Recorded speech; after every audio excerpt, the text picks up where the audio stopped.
rolling, and by rolling I mean I clicked once, not clicking, and we're gonna be going live. Hopefully the background music is not too loud. I listened to the background music for the podcast last time. It was a little, it's like they kind of, like, so we have phones, we have tablets, we have computers, we have televisions, we have butt devices. Like, there's so many different things. I don't know, but there's so many different things out there. Probably is something like that. There's so many different things out there to listen to your videos and such that, like, the settings are different, right? So I don't know if you know, but like, for example, when I listen to a video I make on my phone, it sounds different than when I listen to it on my computer, for example, or the television. So sometimes, like, I put background music, I put background music pretty much in everything I do, right? But I kind of always change around how loud it is, because I definitely don't want to make it so loud that it overpowers my voice. I don't want it to be kind of a background thing. But sometimes I feel like it's so much of a background thing that you can't even hear it. you know? But it also kind of depends if you're wearing a headset, if you're not wearing a headset, and what device you're using, which is why I'm going on this rant about it.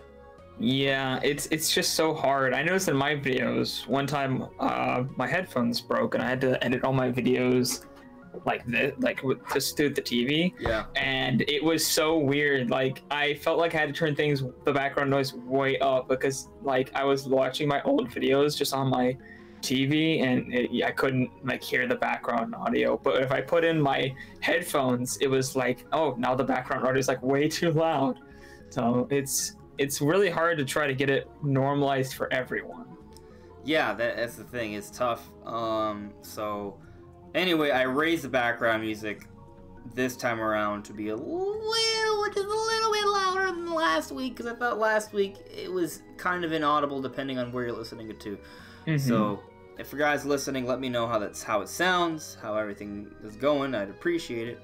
But I see we already have some people in the chat, so let's give them our hello. And when I go over the topics, you're going to realize that this is going to be a very chat-focused podcast this time around. And I do believe that we're going to be able to get into some great topics, as everyone brings up great points. And we're going to realize some things during this podcast. I feel like we always do.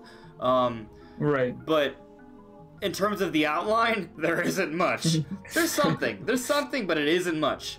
And there's some things in my head that I might bring up that are kind of semi-correlated to these topics. But let's just first go over the chat. Ethan Cantu, hello. Super Chris, Jamie Hess, Sabbath, how are you guys doing? I see Sabbath. Yeah, Reggie, that's one thing we can talk about a little bit. I mean, we've already kind of talked about it a bit, so I don't really know what else there is to say. But Reggie is retiring. He created his own Twitter account, which is interesting. But that's it. There's no Nintendo Direct announcements, nothing like that yet. We're gonna get to that in a bit, but I'm gonna first check out Ethan's question. So he said, hey guys, hope you're both doing well. I just wanted to ask what games you two have been playing lately. I recently have gotten back to Octopath after putting it on hold for a while. I still haven't gotten Octopath Traveler. Oh, and I still haven't beaten it, so. But I am currently playing another RPG, one that's older that I've been taking even longer to play, and hopefully I don't take as long to play Octopath Traveler. Final Fantasy VII. I finally got it. I downloaded it at some point last week. I had enough gold points on my eShop, so I didn't have to pay anything. Oh, nice. Or if I did, I'd pay like $1. But, like, I didn't jump into it at first, but now I'm kind of getting more and more into it. And it's interesting because the graphics are trash. And some of the gameplay decisions seem a little unnecessary. Like, for example, like, there's been several towns, and which is cool. I love towns. More towns, the better. But each town has like 3 or 4 shops. And they might sort of sell different stuff, but like it just kind of feels like, oh, here's one shop, here's another shop, here's another shop. What they sell doesn't really feel too different. Okay.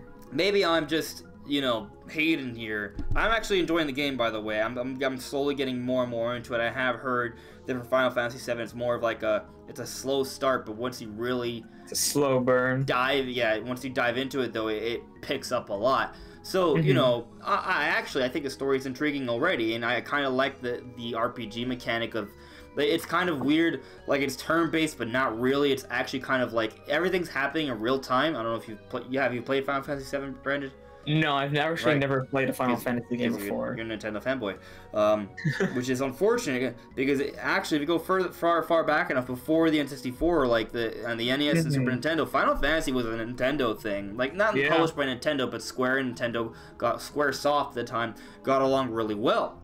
So you know that was interesting, but eventually that the Nintendo with the cartridges, and they wanted to use Square wanted to use FMVs, with full motion video, which takes a lot more space. So PlayStation was a better fit for them with the disc, and it just Nintendo lost Final Fantasy, which was a huge loss. And if you think about it, if they had retained Final Fantasy on just Nintendo, we might be looking at a completely different world right now.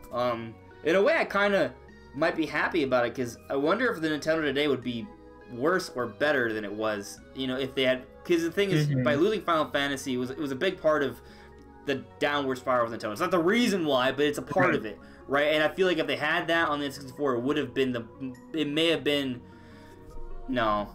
Actually, that's an interesting question, guys. So, for those in the chat, if Final Fantasy had stayed exclusive for Nintendo, do you think the Nintendo 64 would have been better than the PS1 in terms of lifetime sales? And just off the top of my head, actually I don't know how much the PS1 sold. I know it won by a landslide. I think 50 million. I think it's 60 million. I want to say 60, and it's in the 60s, and N64 was like at 33. We can double check that right now.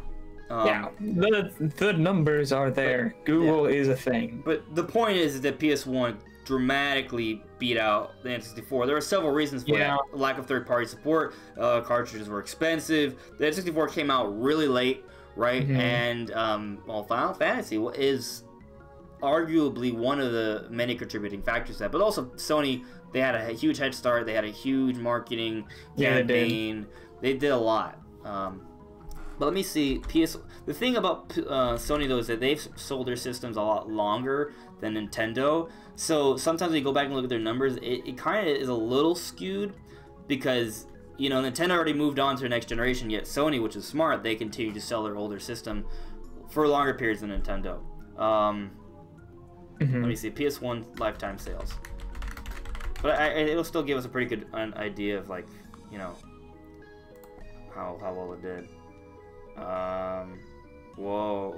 PlayStation is the first computer entertainment platform to ship 100 million units, which it had reached 9 years and 6 months after its initial launch. Just to put that into, that's what I was saying. It took 9 years and 6 months for it to reach 100 million.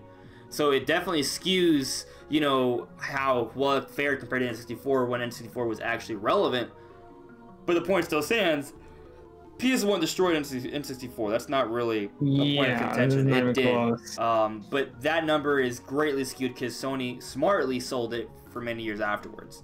But going back to the question, though, do you think if Nintendo retained Final Fantasy, and guys in the chat, answer this, let me know what you guys think. Do you think Final Fantasy would have allowed the N64 to be even more relevant than the PS1? I'm going to say no.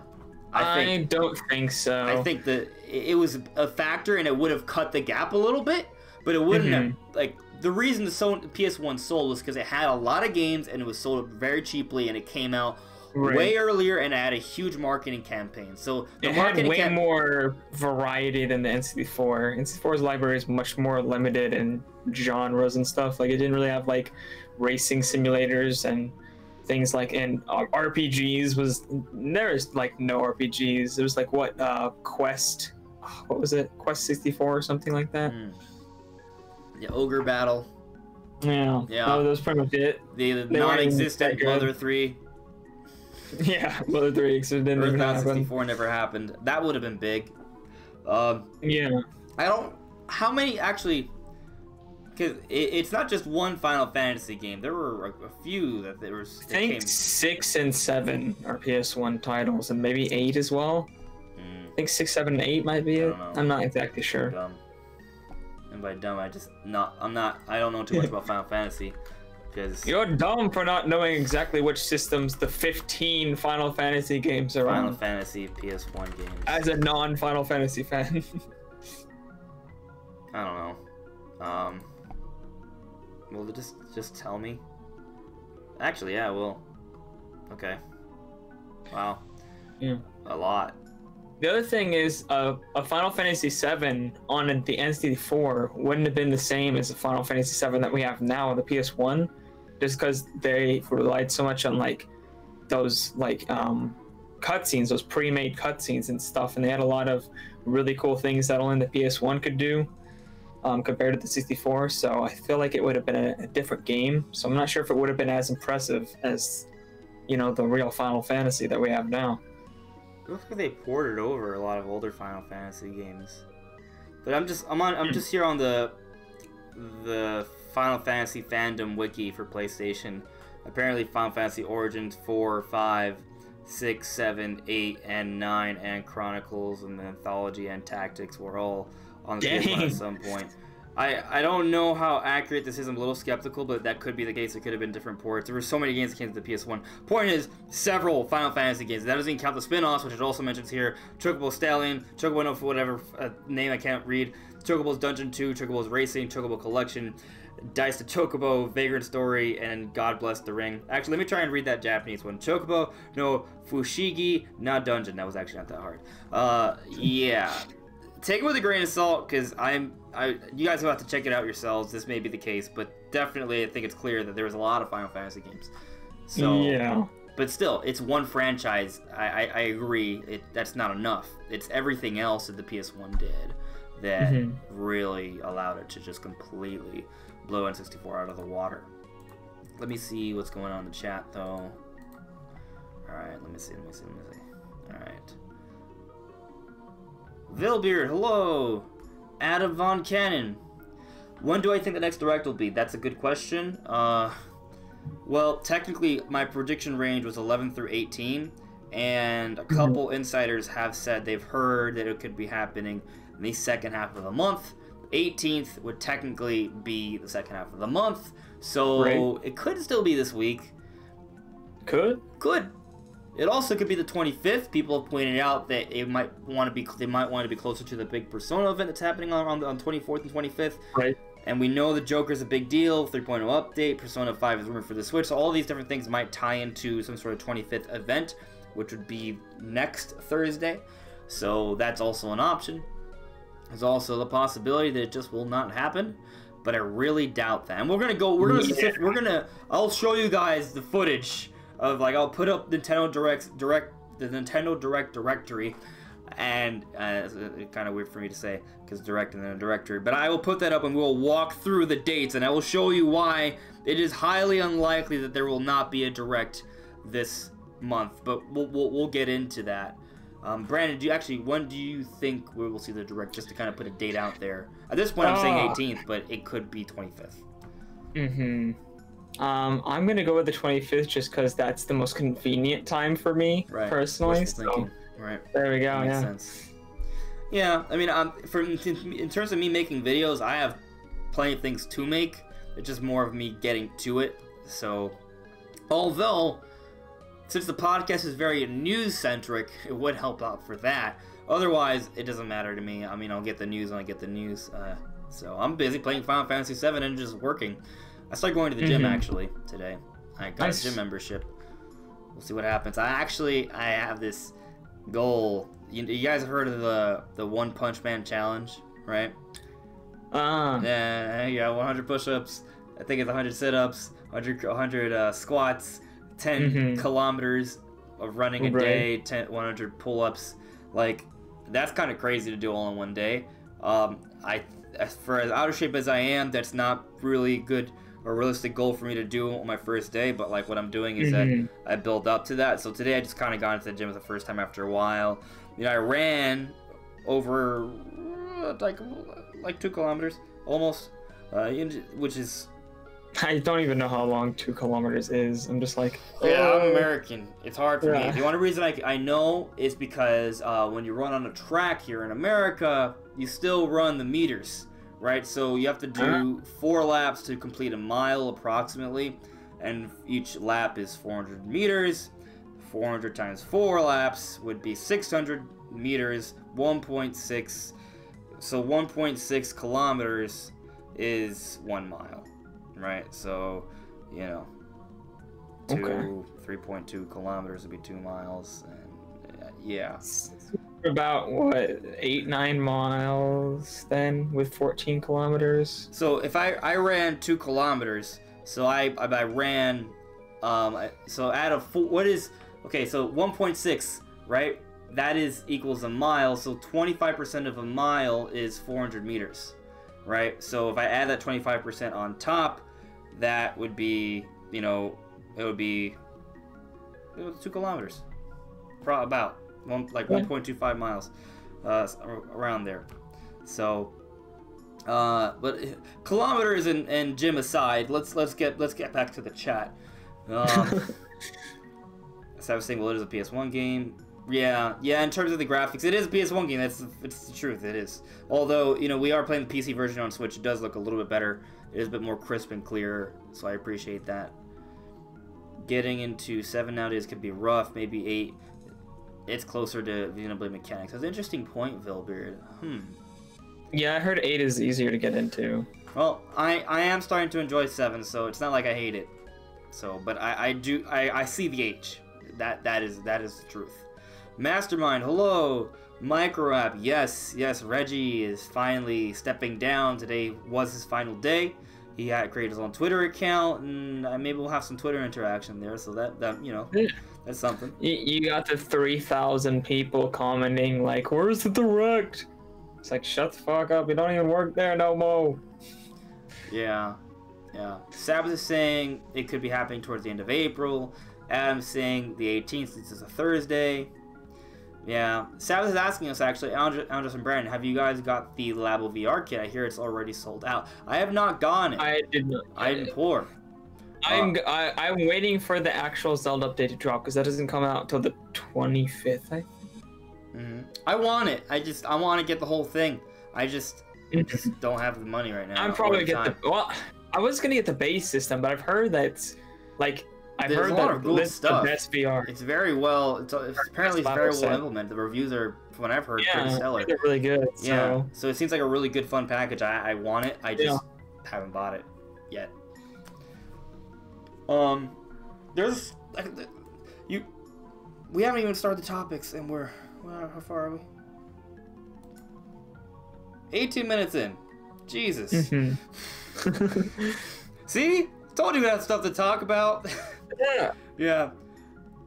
Edgardo Velasquez, Pikmin 4 Metro Prime Trilogy Remastered is all I ask. Well, to your point, Edgardo, the King Zell, who's changed his name on Reset Era, who's gotten a lot of things right, including 2D Zelda this year, Mario Maker 2, Box Boy, among other things, was also saying Metroid Prime Trilogy and a Pikmin 3 port. So it's not quite Pikmin 4, but it could be, and if a Pikmin 3 port comes out this year, it could be there to sort of prepare us and hype us up for Pikmin 4 next year.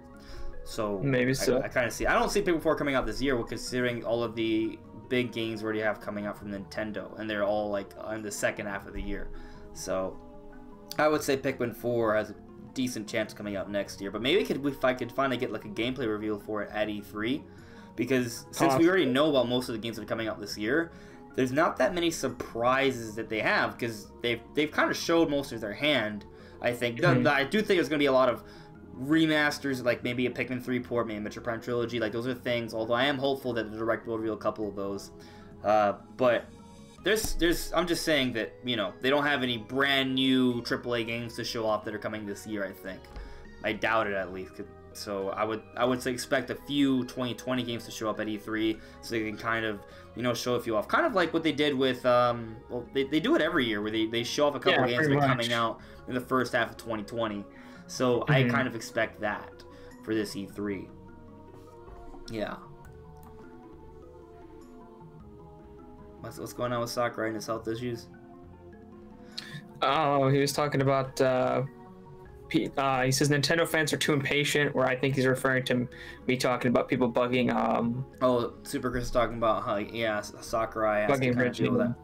And now, yeah, and everyone's going to bug Reggie. Well, I'm pretty sure Reggie did this and understood what was going to happen. Yeah, he's been in the business for a while. I I'm followed him sure on Twitter. he's seen that fact that literally anytime Nintendo tweets anything, there's a million Probably the doesn't direct look at, he comments. probably won't look at his notifications. He Probably didn't use not. Twitter before today. Like he might have his own personal private Twitter that no one knows about. You know, like I would be shocked if he plans on using this Twitter as his normal Twitter thing. I'm pretty sure this is more Right. kind of like a reaching out to the fans sort of thing. You know. Yeah, I think it is. And so I'm pretty sure he went into this knowing what exactly was going to happen. I followed him on Twitter. He was following no one. There's no surprise there, right? It's meant for everyone to follow, and it's kind of his way to kind of give us, right? Give us something, because he realized that he has an audience, he has a fan base. So I appreciate that. I think it's kind of cool. I doubt it'll be used that much, but we'll see what happens. You know, watch Reggie become a Twitter star. This is why I retired from Nintendo. I wanted to follow my true dreams and become a Twitter star. I doubt it, but you never know. Start streaming on Twitter. Oh, on Twitter, that he pushes Twitter to be the #1 streaming platform. There you go. That'd be insane. Control Alt Dan, good evening to you as well, my friend. Sinus Joe, hello, good evening. Devaluki, what do you got to say here? Once again, for 2 years in a row, spring for Switch is as dry as the desert. Yes, yeah, that's not wrong. It's not wrong. Although, and I said this before, and you guys, a lot of you know what I'm gonna say. May is vacant as hell, and if you look at the historical precedent that Nintendo has set by the way how many games they publish every year, we should reasonably expect somewhere between 18 and 21 published Nintendo games. Now, some of those are gonna be really small. Some of those you may never have even heard of. Like there was this this weird fitness boxing game that came out in January that no one even knew about. Where that's an example of Nintendo publishing some games, but like they're gonna publish about 20 published games, give or take 2 or 3, this year, and we're still not at that number yet. So they gotta announce a few more published Nintendo games, and we have seen the Best Buy listing for both Persona 5 and Metroid Prime Trilogy, and it has been rumored to be coming out in the first half of 2019. So if it's actually coming out in the first half of 19, if it's real, if there's a listing for it, and usually when it comes out in a Best Buy listing, it usually means it's going to be announced officially within about 2 weeks, and there's supposed to be a Nintendo Direct, and we have nothing slated for the month of May, and we know we need more published Nintendo games, and the second half of 2019 is already stacked as hell, so why Nintendo would put more there? I feel like it's not crazy to think that maybe, and maybe this is wishful thinking, but maybe it isn't, that Metroid Prime Trilogy could come out in May. And that would kind of make the first half of 2019 not suck as bad. And even if it's not Metroid, right? It could be something else. It could be Pikmin 3. It could be some sort of remaster report that Nintendo's been kind of holding back that might make things a little bit interesting. Because they currently have no published games slated for May. So I'm just saying, yeah. I'm optimistic. But we'll see. So, let's... By the way, guys, if you want me to address a specific question, it'll be easier for me if you add me, because I can see like an orange text, so add on, just restart and then ask the question. It'll be easier for me to see in the chat, so I can get to it more quickly. Brandon could point it out more easily as well in that way. But let's get started. Although I want to read Vilbeard's comment here. Oh, I also okay. Wait. There's several things I want to read here. Samus is saying that Reggie's gonna enjoy retirement on Isle Delfino. That may be the case. Control Alt Dan is saying he thinks that Prime Trilogy will be announced at E3. Definitely a possibility. Ooh, Sabbath, I like what you said there. Metroid, I like it. Maybe. Vilbeard saying April is not that bad. We have Cuphead, Katana Zero, Dragon's Dogma, and if you haven't played Final Fantasy 10 and 12, they are there. I'm confused. Sometimes I get confused when I look at the Roman numerals, but X is 10, X and then 2 little I's is 12. That makes sense. So we'll see what happens there. Oh, we got Zeno. Hello there, Zeno. And we just had what was it? The Senua's Sacrifice came out. Yeah. So that came out. Did you see the graphic? I haven't bought it, but the graphical comparison for it looks pretty good, I would say. I mean, it's blurry, but the blurriness kind of adds to the grittiness of the game, I feel. I feel like it's in that same, like, Doom, Wolfenstein. Yeah, it's in that Doom territory. I was more surprised because I realized, I saw the cutscenes, I was like, whoa, those cutscenes look really good. Right. They look really good. But apparently, what they did is they switched to full motion video for the cutscenes on the Switch version.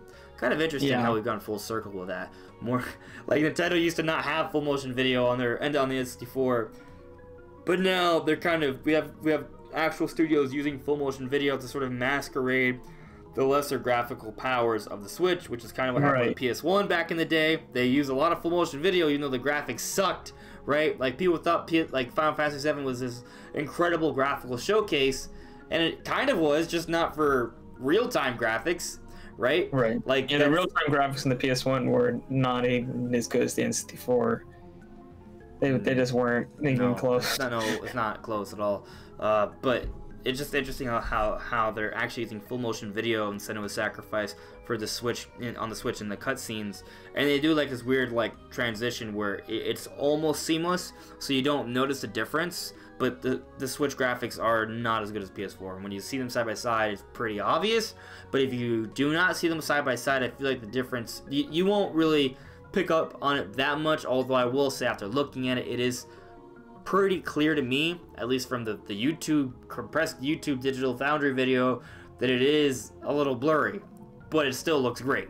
It kind of reminds me of how Resident Evil 4 came out on the GameCube back in the day first, and then it was ported down to the PS2. And if you play the GameCube version, like, man, this game looks great. And then if you play the PS2 version without playing the GameCube version, you still feel like, man, the game looks great. But you put them side by side, you're like, what the hell? This tree only has 3 twigs. Well, in the GameCube version, it's like a full-on realistic tree. Like, there's a lot of things that were scaled down for the PS2 version. So it kind of reminds me of that a little bit. So, you know, I think it looks fine. I might pick it up. We'll see what happens. But it definitely looks pretty good for a Switch game. Yeah, looks great. So now let's actually get into the topic. And we've been kind of like touching on it, but actually I haven't even summarized the topic. So here we are. No direct. We're going to talk about how there was no direct. It was rumored for this week, and it isn't. We're going to go into a bit more speculation in terms of when we could maybe see the Nintendo Direct, and then we're going to be talking about Armor Mewtwo. So there's this new Pokemon movie, which isn't really new. It's just Mewtwo Strikes Back Evolution. It's a remake, but it may have some new elements, including Armor Mewtwo, which technically there was already an Armor Mewtwo in the previous movie, but this seems to be almost a one-to-one remake, but Mewtwo has a special new armor set, and it's interesting because, well, there's these rumors of armor Pokemon in the next Pokemon games. We'll get into that when we get to the topic. This topic may seem odd because none of you know what I'm referring to, or maybe you do. One Must Die. Because there's nothing to talk about, I figured we could just have a fun topic. So, One Must Die, I'm going to have 4 different Nintendo characters, and we're going to debate about which one should just be deleted from the face of existence, which one could we get by without. And then just Q&A. You know, whatever you want to talk about or ask us, if you want to ask us about our non-existent love lives, or if you want to ask us about how we feel about monkeys or aliens or whatever, or more Nintendo stuff, by all means, you know, do so. But let's talk about the Nintendo Direct, or lack thereof. We talked about it. I've already said it. There was a rumored Nintendo Direct supposedly for last week. Didn't happen. Gaming Intel, any credibility that they might have had just went completely right out the window. Don't sue me, Gaming Intel. But that's what happened, right? Yeah, it feels like that. Yeah. That's what happened, and you know, oh well. Now, like I said, my personal prediction was 11 through 18 as a range, right? But it really, I think it could be at any point in the month. Like, there's no this. It could honestly, April 25th kind of makes sense because of the whole Persona event. I'm kind of just hoping it's the 18th, so my prediction isn't wrong, right? But otherwise, like, it could be the 18th. It does technically fall under the second half of April. It makes sense in that way. Reggie did just officially retire, so maybe he did do a recording for the Direct already, and they're just putting it together. That's possible. Maybe. We'll see. Maybe they were waiting to his last day to record so that they could have a thing of him putting his stuff in boxes. Maybe. His office. Yeah, maybe. Right? It's possible. I doubt it, but I don't know. That doesn't make any sense. I don't know. It kind of be like a cool like thing to do, but I don't think it's very convenient. Yeah, we'll see what happens. You know, I don't. I guess how hard is it to? Because he's not through the whole direct. So how hard is it to record 5 to 10 minutes? It's not. But the question is, do they want to do that? Right? Yeah, that's the question. Is that they thought that was worth it? Because as people have noted, Reggie doesn't really have a presence in the directs anymore anyway. Right. Right? Now, what I would counter that with is that he does have a presence at the E3s. So, we didn't know the last E3 was going to be his last E3 as, you know, a higher up at Nintendo. So, you know, I wonder if in place of that, they will have him have one final showing at this supposed direct, or that's it. We'll just won't see Reggie, you know, in any sort of direct or presentation. It's just going to be Doug Bowser from now on. Or maybe they won't even use Doug Bowser in that way, right? Because maybe he doesn't have the stage presence that Reggie had. You know, it might just all be all Koizumi and then just have a translator or something.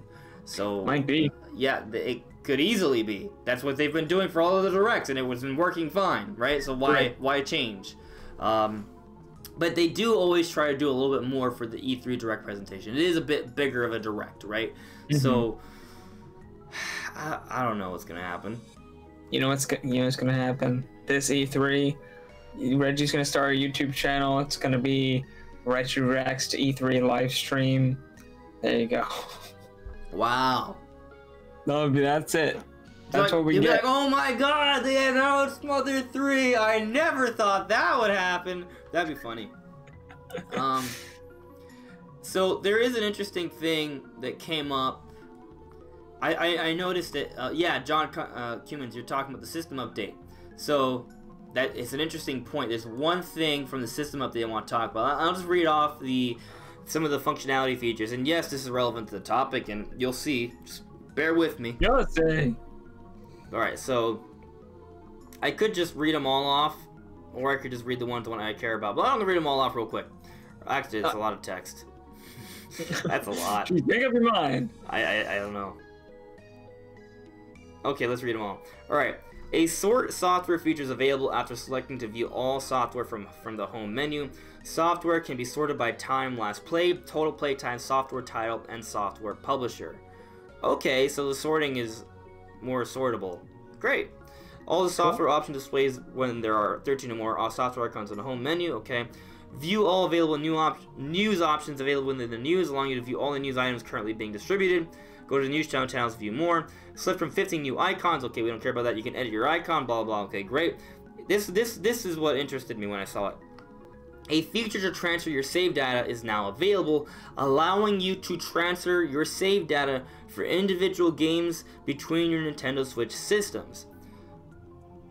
Okay, do you understand why that's important to me? Because the Switch Pro supposedly is coming out later this year. I'm probably gonna get it, but I still want to transfer over all of my saves. So they're now adding this feature into the Switch now, right? Like, of course, yes, you could just have two basic Switches and want to transfer the data over. That's a possibility, but I feel like this is a part of them preparing for their new ecosystem where they're going to have 3 different kinds of Switches out on the market, so you will be able to transfer your save files between different systems more easily. That I think this is the begin. This is a sign of that. What do you say to that, Brandon? I think it'd be great. That'd be a good idea, just because. I mean, I feel like this should already be a thing, just because I feel like people who want to buy new Switches, or people who want to buy a special edition of a Switch, even though they already have a Switch, this should already have been a thing. But I'm just like, when I get my Switch Pro, I'm gonna want to trade my Switch in towards the Switch Pro. So am I gonna have to like buy a Switch Pro and then transfer and then sell my normal Switch? Well, so here's the thing. Let's just read this one more time. There's two bullets. So it says, go to System Settings, Data Management, transfer your saved data. Then it says, save data will not remain on your source system after the transfer process completes. So, does that mean that you have to have the two systems there, or does it go to the cloud, right? Because technically, if you just have your Nintendo Network ID connected, then there's no issue, right? You can, at least for the cloud save games, for games like Splatoon 2 and Pokemon Let's Go, where there isn't the cloud save data, how is it going to work for those? I think it'll be different because the save won't stay on your system, so it's not like it cloud saves and the save stays on, because it just goes. Because with this, it said it won't stay on the source system. Because I think the problem with Splatoon is you can send it into the cloud, and then you can do different things with the normal one, and then save it again, or transfer back. I guess my question is, when you pick transfer save data, does it just go? Is it just being set up so it goes straight to another system nearby, or is it actually going to the cloud? So whenever you log back in, you can transfer all that data to the next system. Like, is it done through the internet, or is it done through, you know, just local wireless? That's a question that's still up in the air about that. All of this is. I feel like Nintendo's got to do something about it, but they've done weird stuff before. They could just have us be able to save it to a micro SD card. It'd be so simple, right? So simple. So simple. Nintendo, what are you doing? A couple other. I'll just quickly go over some of the other features. See if tell me if anything stands out to you. A zoom feature can be enabled from within the system settings. Once enabled, you can use the zoom feature by pressing the home button twice. That's interesting, actually. Zoom feature? Perhaps I can zoom in by pressing home button twice. Okay. Like in games or in the UI? I have to. Like, is my system updated yet? Has this already gone live? Yeah, we need to test this out live because I'm confused as to what that would even be useful for. I don't know. I just keep on cycling between my game.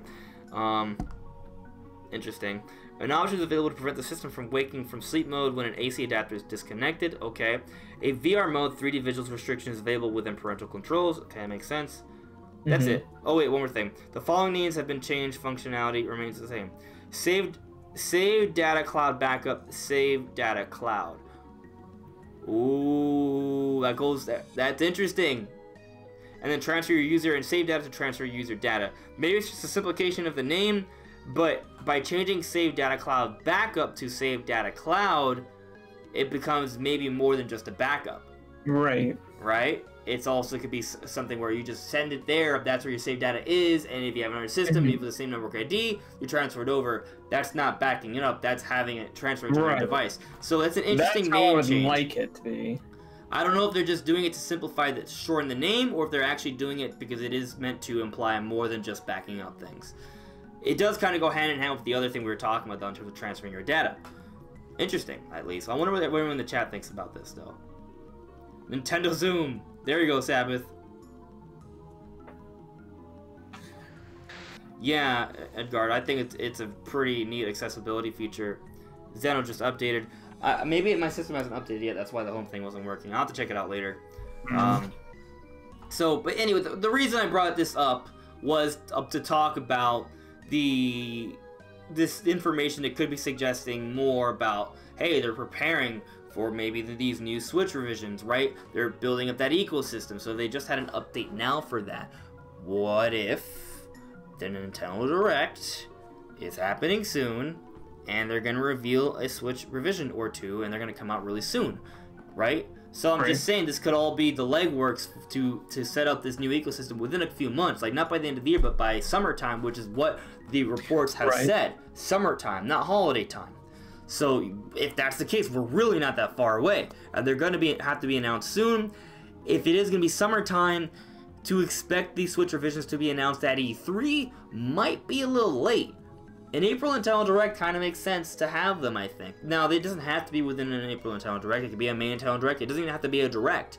And maybe it's going to be later into the month, I mean, later into the summer or fall, or, you know, somewhere around there. So it doesn't have to happen like early summer around E3. It could be later. But I'm just saying, if it is meant to be summertime, a few months beforehand, around April, would be a good time to announce them, especially considering they're having this update that, to me at least, seems like it could be that they are preparing the Switch to have a better update to work with the other revisions that are coming out. Yeah, I think I'm going through the update right now. It's just updated, by the way. I think that if any of them are going to get announced in a Direct, I think it would be the Switch Mini, because as I said, I think it's going to come first. So maybe we'll get a Switch Mini in the Direct, and it will come in summertime, and the Switch Pro will be talked about at E3. Well, so here's the thing. I'm not saying I disagree with you. I'm just going to provide a counter argument, right? So I don't know if I agree or disagree. I'm not sure. Okay, but my counter argument is this. Okay, so I feel like the desire to say that Switch Mini will come sooner and Switch Pro will be later is because Switch Pro to us seems like the bigger deal, something to be more suited to more the holiday release because it could better feature the killer apps of AAA games, right? Would you agree that that sort of train of thought is at least partially what could maybe want us for that to happen? Yeah. Also, I just think that it's easier to sell a cheaper system in the summer than a more expensive system. You're gonna want to sell that during the holiday. That makes sense. But my counter argument is this: the two big games that are coming out this year for Nintendo are Animal Crossing and Pokemon, both of which are really strong handheld, have really strong handheld audiences.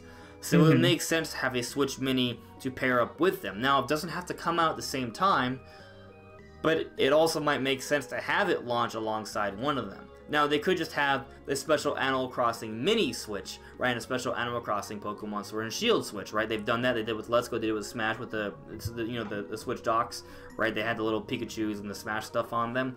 They could do that for the Switch Mini, whatever that means. But I'm just saying that maybe they want the Switch Mini to come out around the same time as one of those two games that are coming out. Technically 3, because Sword and Shield are 2 games, but it's right. I mean, I guess. I mean, the earliest I could see Animal Crossing coming out is September, right? Right. I mean, I guess technically it could come out in May, but I seriously freaking doubt that. Oh, no. I would bet a lot of money. It wouldn't even be summer. That. So. No. I think the earliest is September. Earliest. Technically, most of September is still summer. So yeah, it would be late summer, and that would still fit. That would still fit the reports of the summer release for the revisions. Still fits. So if Animal Crossing's coming out mid-September, that can still work. Yeah, that fits. I think that's possible. I like to see that. I'd be okay with that, actually. That'd be great. What if Nintendo has like a deal with Bethesda and the Switch Pros that come out alongside Doom Eternal? Like, Switch Mini will come out alongside Animal Crossing in September, but when Doom Eternal comes out, whenever that is, I'm assuming obviously second half of 2019, wherever that falls, maybe closer to November, they launch it alongside Doom Eternal. Like, it's a partnership between Nintendo and Bethesda, so they get the special Doom Eternal Switch Pro set, and it comes out, and obviously the Switch Pro will be able to run Doom Eternal a lot better than the other Switch, and it'll look great. And that might be some sort of combo deal they could be doing. They may even tie in the rumored Bethesda rep Doom guy for Smash Bros. Into that as well. Like, it kind of makes a lot of sense. Is it gonna happen? I don't know. I know a lot of you guys that just think Doom guy is stupid, but the fact remains that Bethesda and Nintendo have been in talks and Smash did come out. That is hard information. Does that mean there will be a Smash character? No, not necessarily. But it does suggest it. So, and Doom Eternal is coming out this year, and it does line up with the whole third-party theory that every Smash character is going to coincide with an actual third-party release for the Switch this year. But technically, all we have is Joker, and Persona 5 isn't even confirmed yet. So, it's a soft. Right. I would still...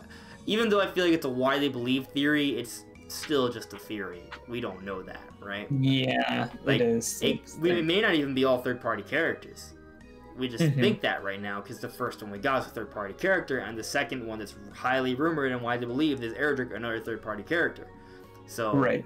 And then, of course, there's a lot of most of the rumors. In fact, I don't think there's any credible rumor that says it's going to be non-third-party characters. Like, every credible rumor is saying just third-party characters for Smash.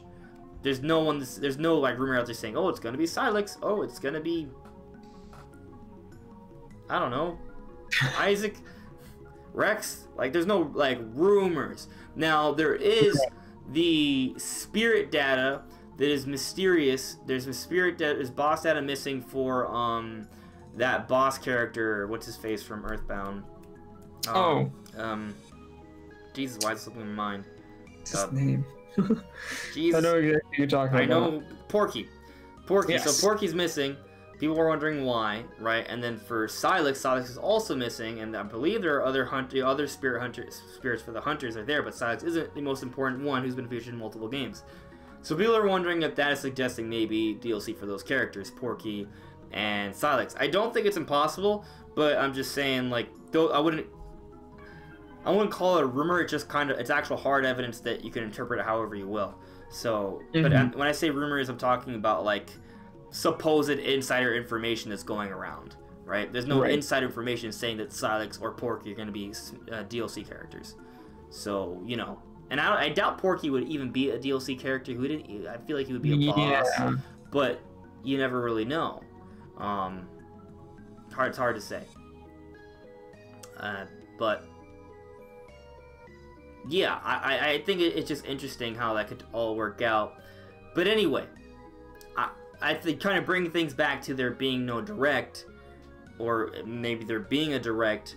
I think it makes sense to announce the Switch revision soon, especially now that the what is it, the cat's out of the bag or something. Like, everyone knows it's happening, right? So Nintendo may feel more pressure to announce those. Maybe not.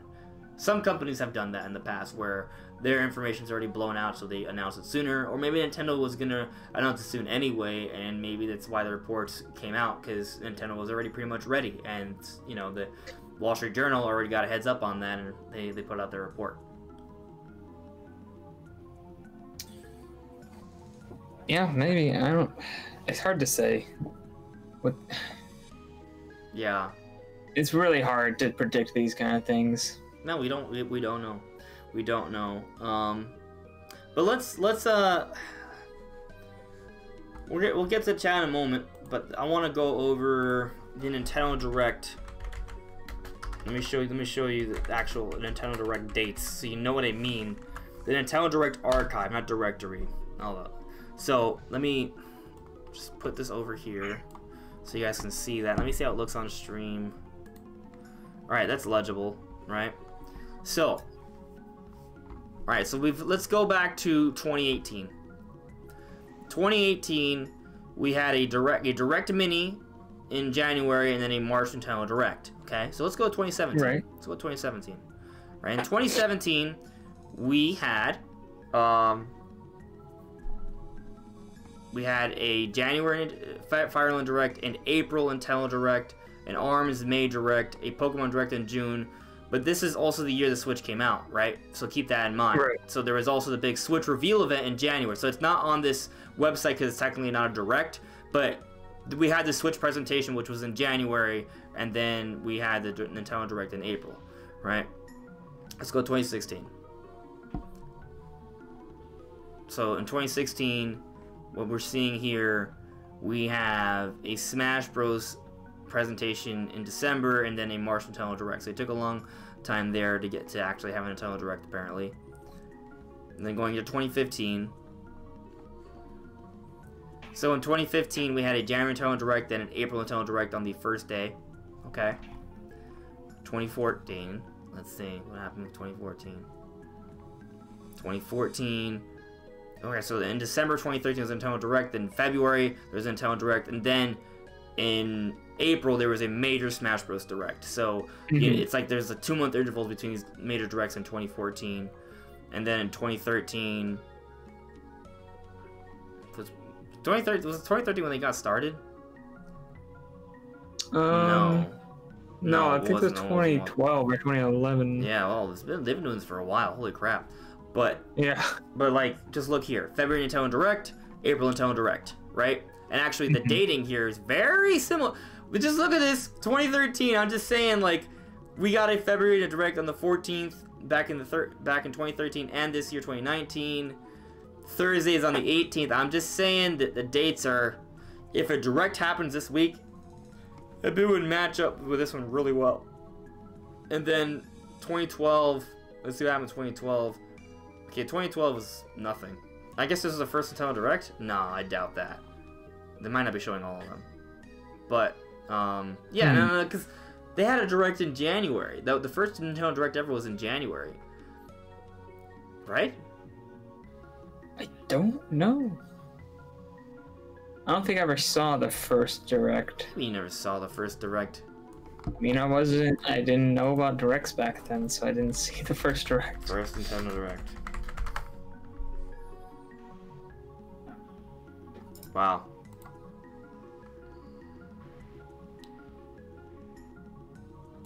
Apparently the first Nintendo Direct was our... I don't believe this. What was it saying? I don't think this is right. This is saying... I just googled it and the first Direct that came up was October 2011.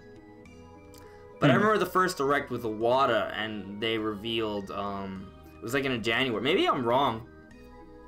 No, it was like... It was when the Wii U came out. Like shortly after. I'll have to look more into this. But they've been doing it for years already. It's kind of a shocker.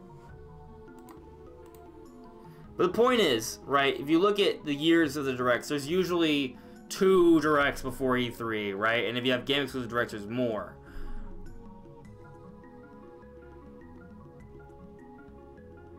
Wait. Recessive Gamer saying, common trend with these false Direct rumors. January 10th and April 11th. They are one day before the Direct in the same month of that year. It'd be kind of funny, right?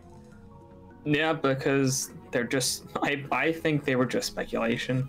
Yeah, I agree. A lot of them are. January 10th definitely was based off of speculation. I feel like a lot of people started making speculation videos, and then all of a sudden there started to be a lot of leaks right after that. So I feel like it was just people were like, oh, let's jump on the bandwagon. But we'll say it's a leak.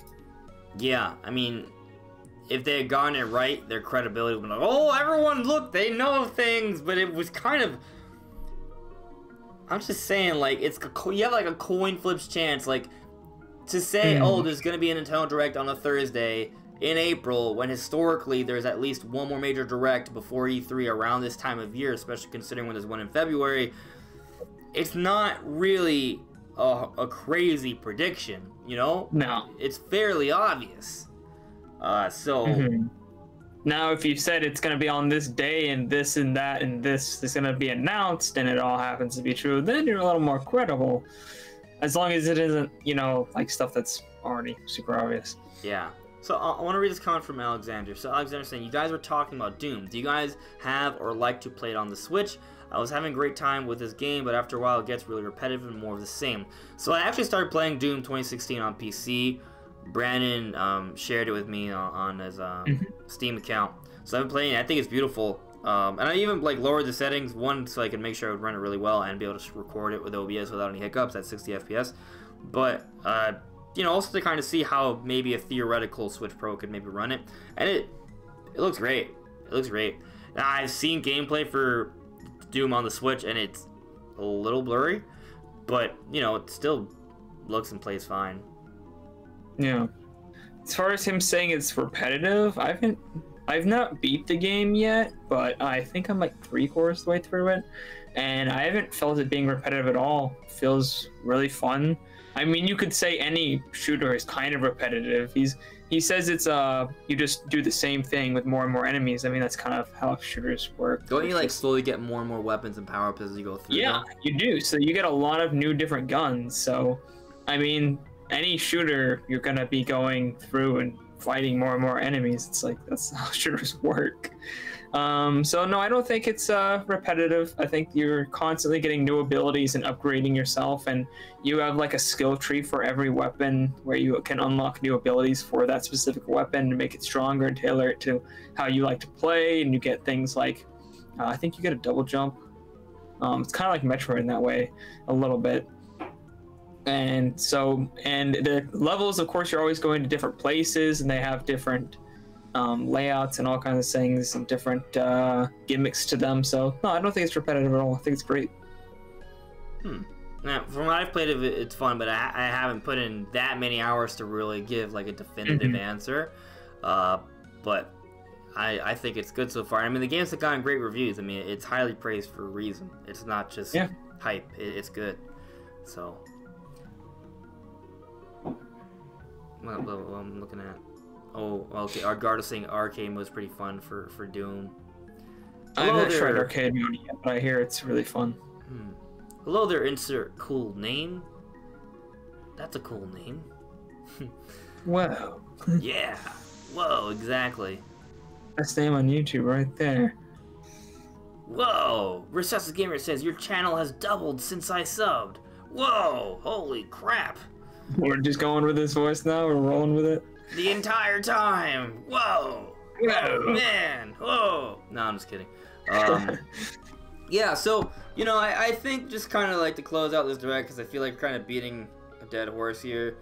It's probably going to happen, right? The history shows it, right? There's no current published Nintendo games for May, right? We had the Best Buy leak, which is fairly likely to be true. Fairly likely. Might be a mistake, but I really doubt it.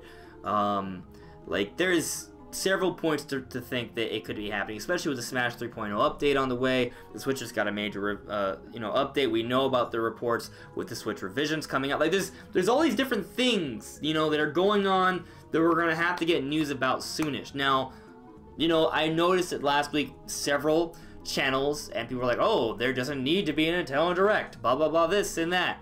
I personally just, I mean, I get it. They're right. There doesn't have to be a Nintendo Direct, but also, I'm pretty sure it's gonna be a Nintendo Direct in April. So that's just, you know, my thought process. If I'm wrong, I'm wrong. But if you just look at the history, there usually is one. Like that's just the way it is. So we'll see what happens though. I'm really hoping there's a Direct, because I feel like, I mean, May just nothing. I need Metro Prime Trilogy. Yes. I just feel like it's been so slow lately, and I think we need something to kickstart us back into the hype gear instead of the oh my god, nothing's happening. And also gear. And also, I told Kazoo she could come back when the Direct happens. So yeah, I'll have to. If it doesn't happen, it's gonna happen. We're gonna be fine. Don't worry about it. Everything's okay. Don't worry about it, guys. So, what's Savage saying here? Spawnway said there doesn't need to be a Nintendo Direct. Then he talked about the Smash Bros. Update. Then he agreed we should have a Direct.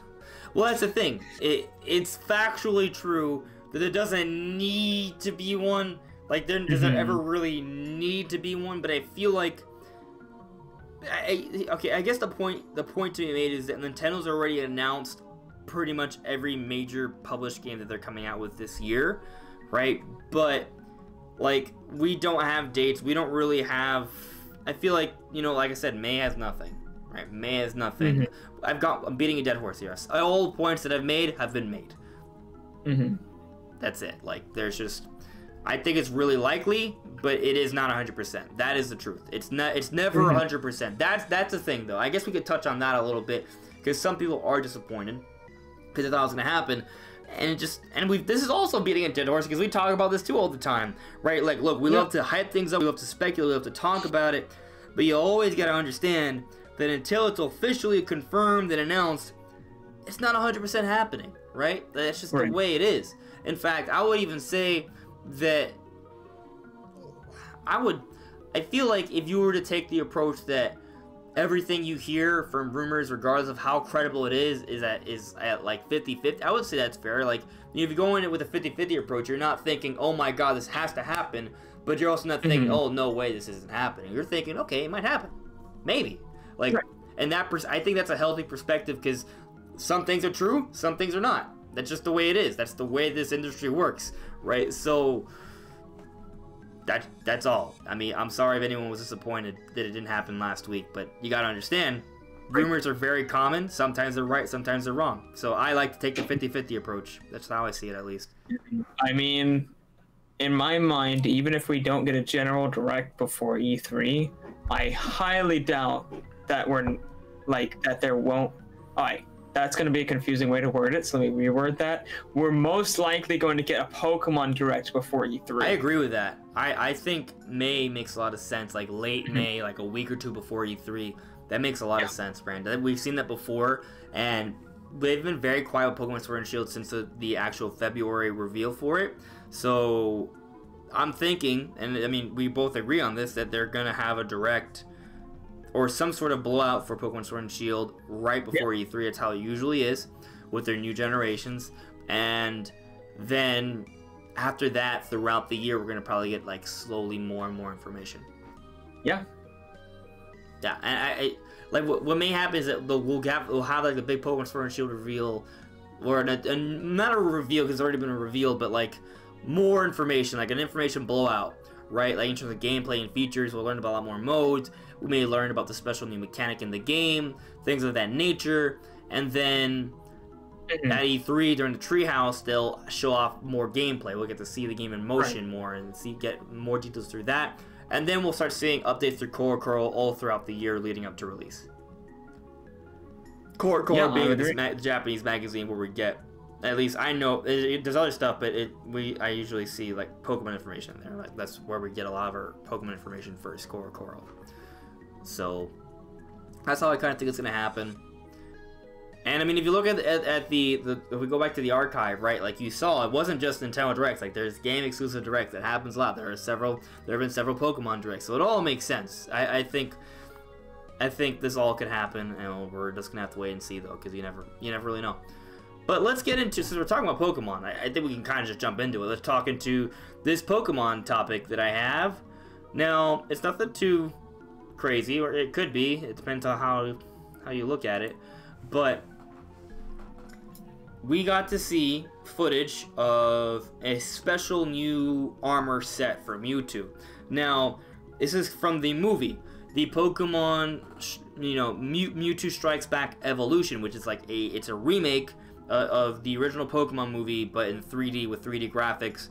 Now, I don't know, and maybe this has come out already, and if it has, I'm sorry, but from what I've heard and seen, it seems like they're sticking to the exact same story. They've shown so many different scenes that are like one to one with the movie, but the one thing that seems to be different from what I've seen so far is that the kind of armor that Mewtwo has is very different. It's not the same kind of armor at all. It's completely different. You saw the shot of it in the thumbnail for this video, or the stream.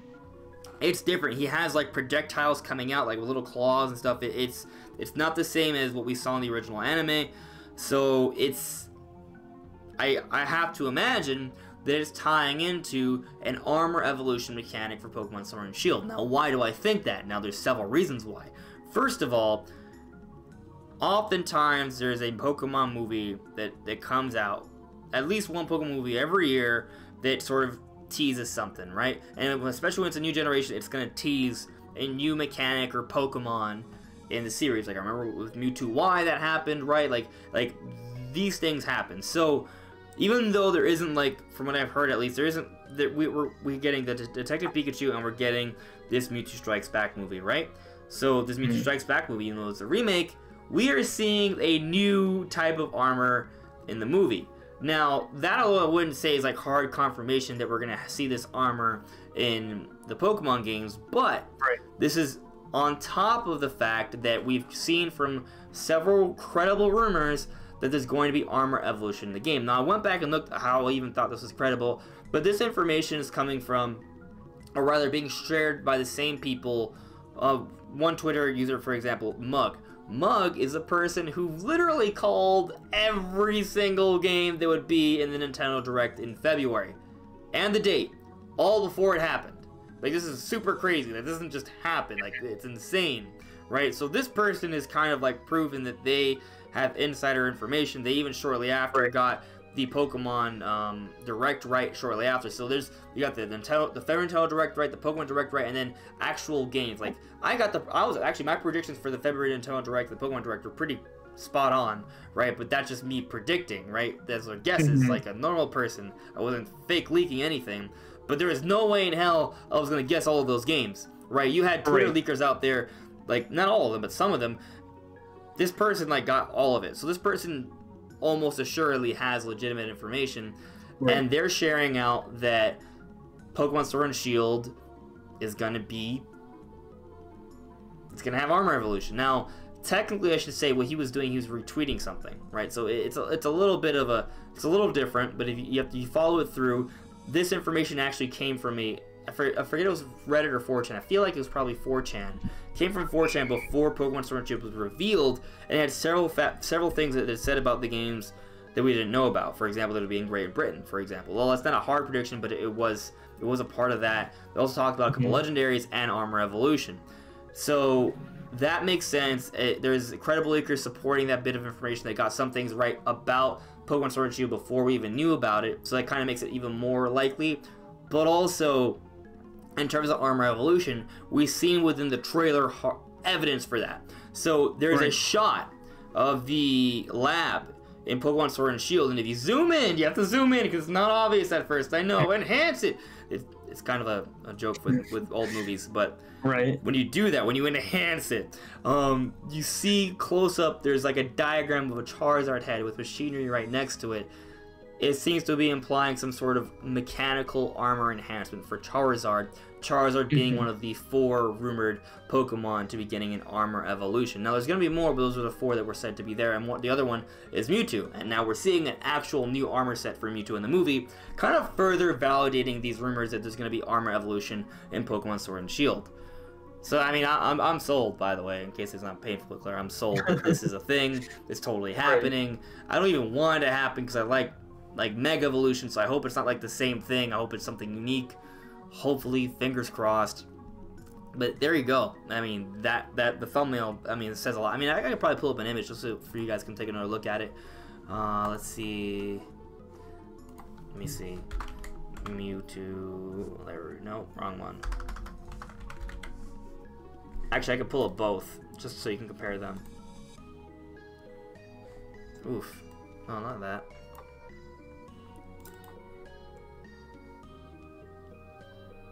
Let's see. Load, it's a photo. Jesus. How hard is it to load a photo? Come on. Alright, so that's 20 million K. Yeah. That's the shot of the special new armor Mewtwo, right? Let me make it a little bigger. Cool. I think it looks awesome. But there's also the whatchamacallit. Can I zoom in anymore? Oof. That is not. Are you in photos? Like the photo app? I am in photos. I'm in the photos. You should be able to zoom in. Yeah, I know, but I don't know what's going on. Can you scroll with the mouse wheel, maybe? Oof. Oh, there's that. Whatever. Good enough. There you go. Now full screen it. That's good enough. You guys can see it at least. But when you full screen it, you can't see the controls? Apparently not. Oh. I think yours is broken because I can. Yeah, what's over maybe here? maybe I'm just dumb. Maybe. But yeah, this is the old one, just so you can have a comparison there. Like, it's different, man. It's very different. It's very different. It's not really like debatable. It's completely different, right? And everything else in the movie has the same design. So this is a new type of armored Mewtwo. I'm going to be really interested to see if this is going to materialize into anything. My bet is yes, as for all the reasons I said, because the leakers supporting it, because the original leak got other things right about it before we knew about the game, because we're actually seeing evidence within the trailers themselves that there is an armored Charizard, which just validates everything else. And on top of it, there's the history of Pokemon movies teasing some sort of new mechanic for the games that are coming out that year. This is happening. Like, yeah.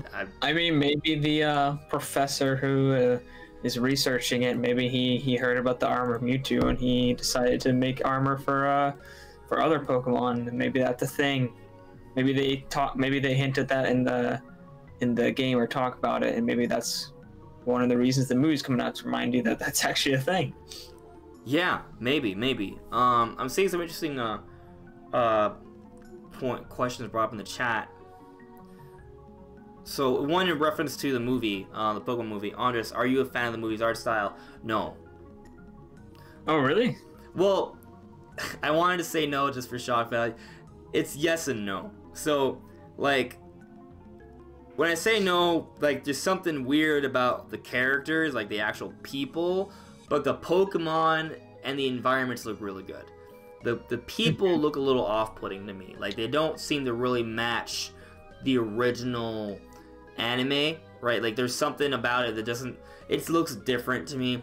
Now, maybe when I watch the movie, I'll be okay with it, right? Like, it still could be fine, it still could be beautiful, but it's like, when I look at it, I'm like, that's not the same. It's not the same. And of course, it's obviously different, but it kind of, to me, seems to have, like, a different, there's something about it that just, it doesn't match the characters' designs, in my opinion. There's something about the proportions that just feels weird to me. Especially with Ash.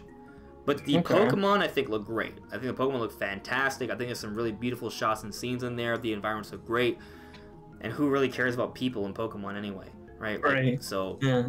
I mean, as somebody who's never, not a huge Pokemon fan, never seen the original, I think it looks really great. I think that there are some shots where the characters look kind of dopey, but I feel like if you take a screenshot of anybody talking, they kind of look stupid. So I feel like that's not a very good criticism, especially when it looks fine in motion. yeah. I'll say the Detective Pikachu has me way more hyped. Detective Pikachu looks insane. Have you seen Mewtwo in Detective Pikachu? He looks crazy, dude. Like, he looks real.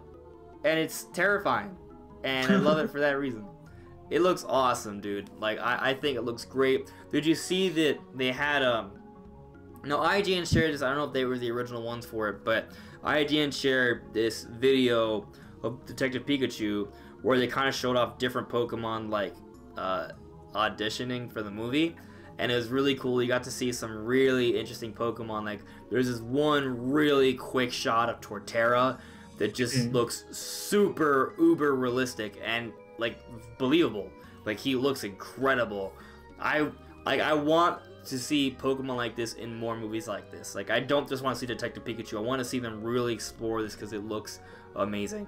I love the designs for Detective Pikachu. I know some people are off-put by the realistic designs, but I think if you're going to make Pokemon be realistic, this is pretty much as good as it gets. And I'm very happy with how the movie is looking and feeling so far. It's going to be hype.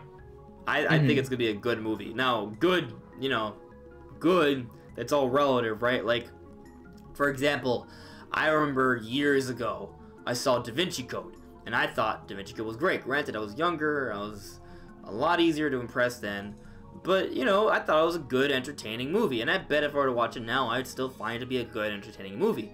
But a good, entertaining movie apparently only averages like 3 out of 5 stars, or 3.5 out of 5 stars, right? If you compare that to the averages for video games, it's a little different, right? And I think part of the reason why it's different is that for a movie, the buy-in for it is a lot smaller, right? So you're only wasting 2 hours of your life and $10 tops, right?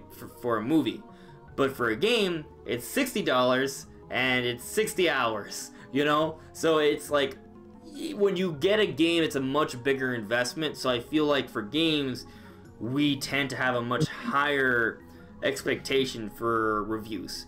But for a movie, you know, hey, if it's an interesting idea and it's only like a 3 out of 5 stars kind of thing, it's only gonna cost you a couple bucks to rent it, you're gonna be like, okay, I'll do it, whatever. You know, it's not that much of an investment.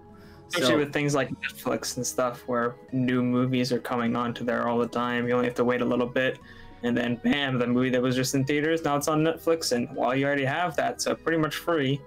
Yeah, well, there's that whole element too, right? But the point is that for Detective Pikachu, I don't expect it to be like an Emmy, like I don't think it's gonna win awards, or I don't think it's gonna be like the best film of the year or anything like that. But I think it's gonna be a fun movie, and I think most people are gonna watch it and actually gonna really enjoy it. Like, everything I've seen so far is actually, it makes me feel pretty positive about it.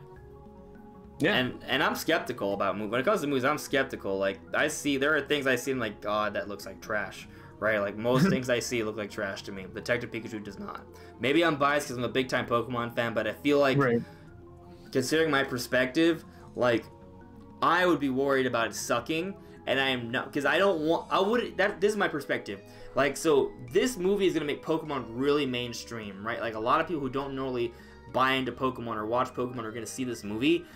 And normally, when it comes to like video game or anime adaptations that a lot more people are going to see that aren't normally into the series, I would be worried that the adaptation is going to ruin the image for the series and give those people a bad impression of what it actually is. That's my perspective, right? So I don't think my bias for Pokemon is making me think it's going to be great. It's actually the opposite. I think my bias for Pokemon would make me be worried that they're going to screw it up and make everyone think that Pokemon sucks. I am actually thinking this movie is going to leave a really good impression for our really casual mainstream Pokemon fans. Yeah, and as somebody who's unbiased as not being a huge Pokemon fan, I think the movie looks really good. I'm definitely going to see it. It looks really cool. Yeah, I'm excited for it. So, I mean, there you go. I'm excited for it. Let me see. Recessive Gamer is saying, I'm setting them for 50-50. Smash update info seems like a good idea. Mario Maker 2 release date should be more than a Twitter post and not weeks before release. I agree. I think that makes sense. Hopefully it happens. And references to the direct. I think he's saying it shouldn't be less than 3 weeks before release. Yeah, I agree. Like if they'd announced it at E3, that's too close, man. No, yeah. Well, I mean, they could just have a Mario Maker direct. They could. Yeah, they could do that. And I'd take it, it'd be fine. I would take it, I guess. Yeah, I would prefer. For me, like, I know what the game is already. I don't need to watch a specific direct for it. I would just appreciate another trailer on it with a solid release date. Yeah. That's what I want. I don't want to watch a 15-minute direct about Mario Maker. I'll wait until I play the game to learn about all the nuances. Yeah, I feel like they could have a direct, but I don't. Why? Why have a direct for Mario Maker? I feel like the original, since it's a new concept, they want to really get you hooked on it. Like, I feel like they don't need a direct for Mario Maker 2. But they need to do something, and it could be a Yoshi thing where they just release a trailer with a date. Yeah, they could do that. Which could have been in a direct. So, I wouldn't say that says for sure there's going to be a direct or not, but we'll see what happens. So, let's get into the funsy topic. All right. And again, guys, any questions you want, just put them out there. We're getting to the Q&A part. I have a feeling that we've done a lot of questions already. There won't be any questions, so prove me wrong. Hopefully there's a lot of questions we can get to once we're done with this final topic. So, one must die. And I hope I picked 4 good characters for this brand. If you want to revise it, by all means do so. But 4 Nintendo characters, one must die. Like, deleted from existence. Like, imagine if this character never actually happened. So, one must not exist would probably be a better name for this topic. But whatever. So, Mario, Link, Pikachu, and Donkey Kong. Which one would you eliminate from existence? Definitely not Link or Mario. It's too big. It's between Donkey Kong and Pikachu. Thing is, and let me ask you a question though, because I think this question is really important, right? So, when I say eliminate the character, should it be just the character or should it be the entire series? Right? Because if you eliminate Pikachu, okay, whatever. Like, yeah, Pikachu's cute, but there's a number of other really cool Pokemon that could have been like the mascot, right? So then it wouldn't be a big loss for Pokemon. But if you eliminate Pokemon as a franchise, that's huge. Yeah. Right. I think it should be franchise. The stakes are much higher. And to sort of go back to that though, right? Donkey Kong, you could comp it out and say, oh, just take out new Donkey Kong, still keep old Donkey Kong, that way we still have the origins for everything, right? But if you eliminate the entire franchise, I think that would just eliminate not just the Donkey Kong Country series, but the original Donkey Kong, which is what made Nintendo successful in the first place. So if you eliminate Donkey Kong, you don't have that initial viral arcade success. They really got Nintendo involved with the stage and helped propel them to the heights that made them a juggernaut. So if you lose my argument is that if you lose Donkey Kong, Mario would have been nothing, right? Mario kind of originated from Donkey Kong as well, so it kind of kills Mario. By killing Donkey Kong, you kind of kill Mario, and I don't see Zelda. I feel like, first of all, there's no way you eliminate any of these and it's good. No. There's no way you eliminate any of these and it's good. And my favorite franchise is Zelda. But when I think about the sales and the relevance to the entire history and success of Nintendo, I might have to eliminate Zelda. Yeah, if we're thinking about it that way. Zelda might have to go. Which would also still be unfortunate, because even if you want to say that, look, the NES and Super Nintendo would have been successful without Zelda, right? Right. The N64 was, it was moderately successful, and Zelda was a chunk of that, and it did offer N64 the greatest game of all time. So you'd lose that already, right? If Nintendo loses Zelda, they lose a lot of their oomph, right? Like they lose a lot of their oomph. Right. Like their Game of the Year candidates kind of more than half of them go out the window, right? So it would be bad. It'd be really bad. Like Nintendo might not be considered to be like the best publisher in the world, but they probably would still be considered to be an above average publisher, right? Right. But they might be considered more closer to Sega then, right? Although the Mario games are still superior to like pretty much anything Sega does, and I'm talking about like the mainline 3D Mario games like Odyssey and Galaxy. But then Breath of the Wild. I think Breath of the Wild could be the main reason why this, like, I think it's a big reason why the Switch sold so well. Like without Breath of the Wild, the Switch would have come out super stagnant, right? Mm-hmm. Maybe they would have launched with Mario Odyssey then instead. You know, if Zelda didn't exist. I mean, yes, Nintendo would plan accordingly, right? If they had no Zelda, they have something else. But I'm just saying, Breath of the Wild was huge. Breath of the Wild was innovative. It was arguably the most innovative game we've had in years, not just for Nintendo, but games, period, right? Right. So you lose that, the Switch might not have the success it's having now. Because that was the beginning of the momentum, right? In terms of hard sales on the Switch. So, like I said, you lose something regardless. Like, there's no way you drop any of these four and things are okay. And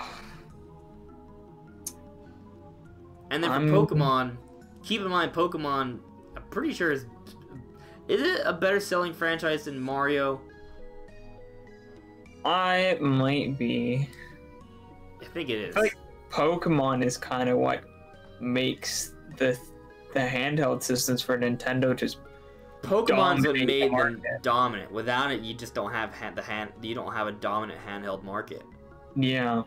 I still think it would have been better. I still think it would have been Nintendo, even without Pokemon, just has always had better handhelds than anybody else. But it definitely, Pokemon was a huge part of that. Think of the PSP. The Nintendo DS versus the PSP. Imagine if PSP had Pokemon and Nintendo DS didn't. That's kind of fair. Negative. That's not fair. That's not fair. It's a two-sided swing. But if it did, let's just say hypothetically, if it did, the PSP would win. Would you agree with that? Oh yeah, of course the PSP would win if it had Pokemon. I think the DS still would have done really well because it's super cheap and it has a lot of casual games. But I think the PSP would have destroyed because the hardcore market would have came through for that. So maybe it would have just equaled out. I'm not sure. Maybe it would have been like even. Yeah, maybe. But I mean, like the PSP doesn't even come close to the DS at this point. So even just even would be a huge step up. Yeah, it'd be huge. Man. I think Pokemon may be the one that has, I don't know if it has the most, I think it makes Nintendo probably the most money out of any of these, but I'm not sure if it's the one that gives Nintendo the most success. Well, the problem with Pokemon is that it's not entirely owned by Nintendo, right? Right. So there's that. I don't know. It's a good question. I kind of want to bring it back to Donkey Kong, though. So, while Donkey Kong, the original Donkey Kong, was what kind of put Nintendo on the map, and it really is what started everything, my question is, would Nintendo have made it without Donkey Kong? Like, would they have still eventually got in? Right? Right, that's the question. I don't know if they would. I feel like Donkey Kong kind of gave them the inspiration to get into it. And if they didn't have something killer at the beginning, I think they would have kind of, been like, oh, well, it didn't really work out. Let's just not continue. Miyamoto, like, that was like his big break, right? Mm-hmm. So that was kind of the motivation for it all. So I feel like without that motivation, they would have, if they even had done anything else, it would have probably been half-assed. I feel Donkey Kong might be the most important, and Donkey Kong and Mario are definitely the most important. I don't know, man. I kind of feel like I still feel like Zelda. I feel like Mario and Zelda don't. I feel like you could. I don't know. Pokemon definitely you could get rid of, and Nintendo's their consoles definitely wouldn't be affected because Pokemon's not a big presence out there. Mostly their handhelds, which Nintendo, it's always kind of been more like the side thing for Nintendo. It's definitely been a big, huge pillar, but it's never been their main thing.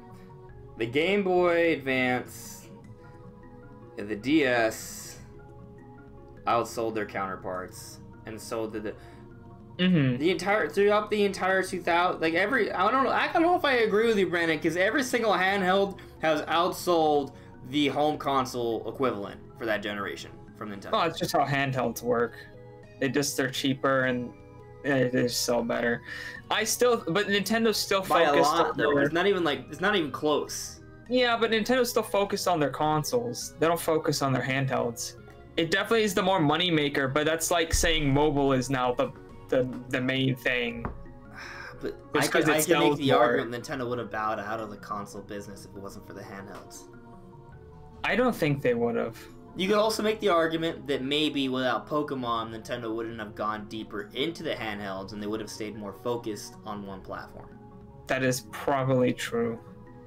I don't know if that would have been good for them or not, but they already started the branching out before Pokemon. Pokemon came in pretty early with the Game Boy, and I think it was a part of the initial early plans, but like, you know, they were going to do the Game Boy with or without Pokemon, right? Right. So maybe they wouldn't have doubled down and continued with that experiment, right? But I think that handhelds still would have been very popular even without Pokemon. Obviously not to the same extent, but I think they were still... I mean, their consoles worked fine without them. And just to put it out there one more time so people know where we're at, because I saw Simon Show just came in, he's asking... There are four. I picked one must die, and by die I mean eliminate from existence entirely. So we have to consider what the implications that would be for Nintendo as a whole, right? And those four are in the franchise, not just a character, the entire franchise: Mario, Zelda, Donkey Kong, and Pokemon. So that's where we're at. All right. So to kind of go over it, right? I feel like the one we haven't brought up is Mario to eliminate. Like, we're all like, we don't even want to touch like the idea of Mario not being there. But if you lose Donkey Kong, you lose. Not only do you lose the awesome country games, right? But you also lose that initial big viral crazy moment where Nintendo really broke into the States, and that was kind of like their takeoff moment. It was also kind of like Miyamoto's takeoff moment. So everything else may never even happened, right, without Donkey Kong. So that's kind of the argument for not eliminating Donkey Kong. But you might be able to counter our argument by saying that maybe Nintendo would have found another way to get in, and they would have eventually made it, because they were all about creating fun toy devices and things like that. So maybe they still would have had other arcade systems, and maybe another game would have eventually made it. Maybe. So there's that. Pokemon has made the handheld systems just dominate entire, like, it's not even close. Like, Nintendo's had no real competition with that. PSP was the closest, and it was still a landslide, right? And Pokemon's made so much money. I'm pretty sure Pokemon is the biggest franchise that Nintendo has taken. Bigger than Mario, I think. I would double check that, but it's big. It's really big. Right. So I'm curious, because the 2D Mario games have sold, I think on the Wii, like New Super Mario Brothers, over 40, 50 million. Like, it was insane. Actually, I can look at the number. Like, it's... Another thing to consider, that Donkey Kong was such a huge viral success, right? Like, that Donkey Kong... Without Donkey Kong, Mario also may not have had the success it would have had, right? Like people knew about Donkey Kong, they saw the jump medals in Mario, like, they think there was, you know, like, that helped transition its popularity. Let's just eliminate Kirby. Kirby? Hey. No, better yet, let's eliminate Captain Rainbow. Captain Rainbow. Let's eliminate Captain Rainbow.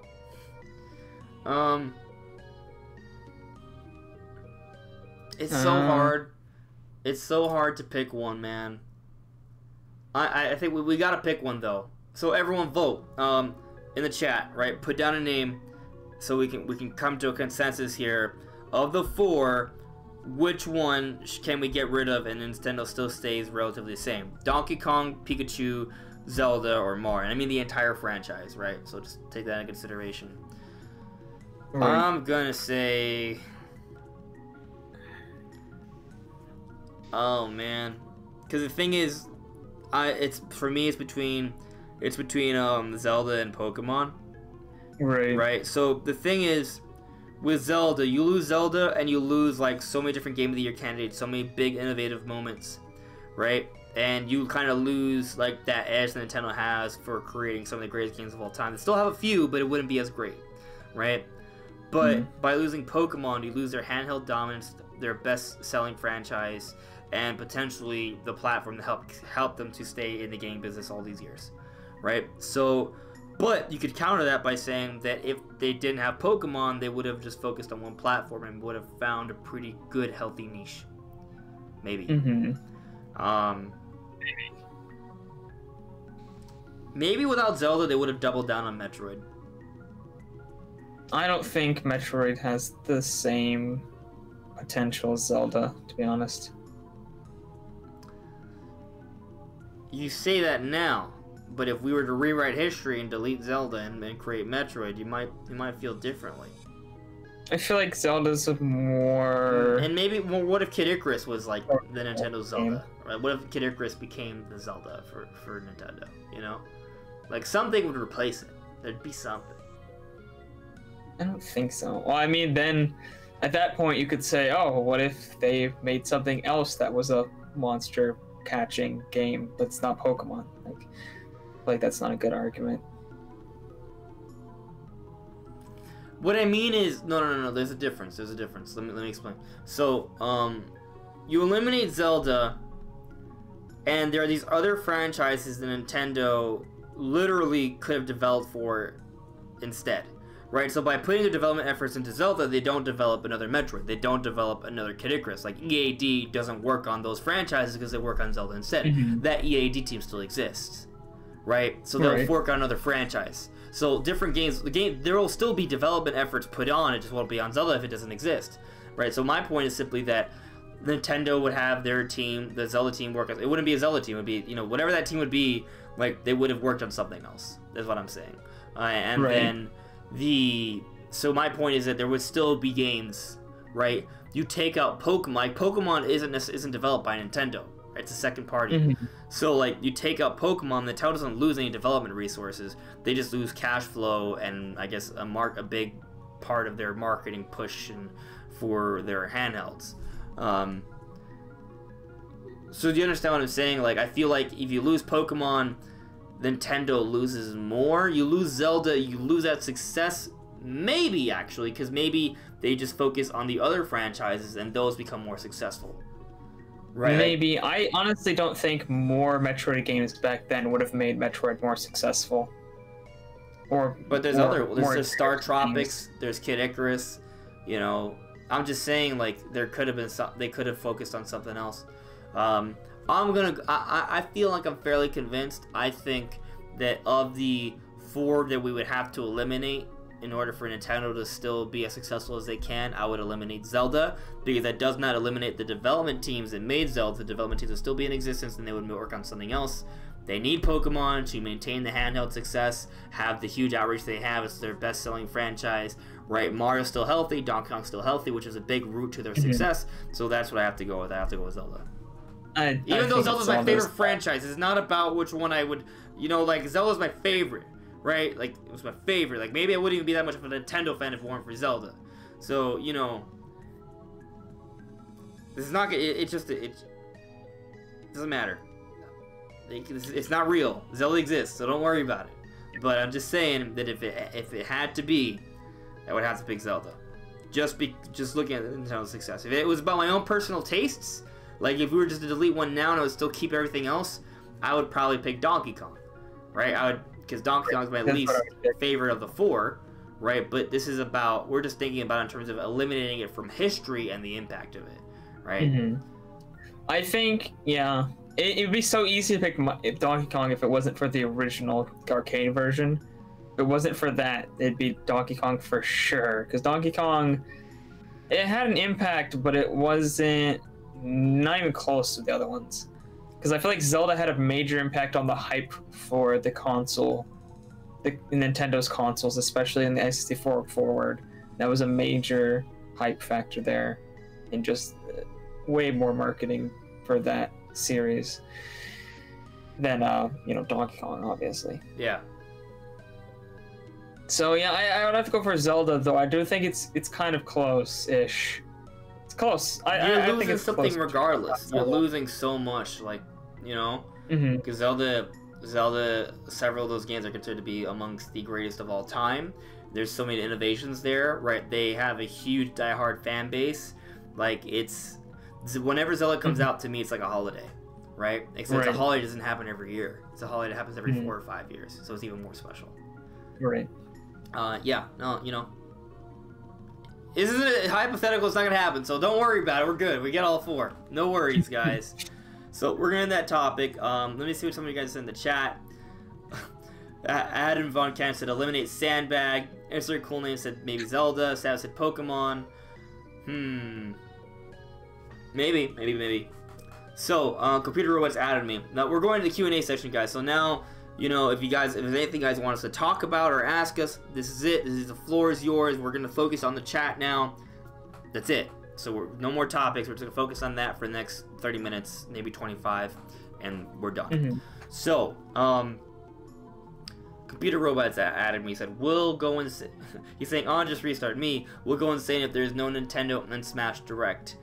What if I've already gone insane? You know, like he's already lost all of the marbles. All of them are gone. I said Zelda should be deleted.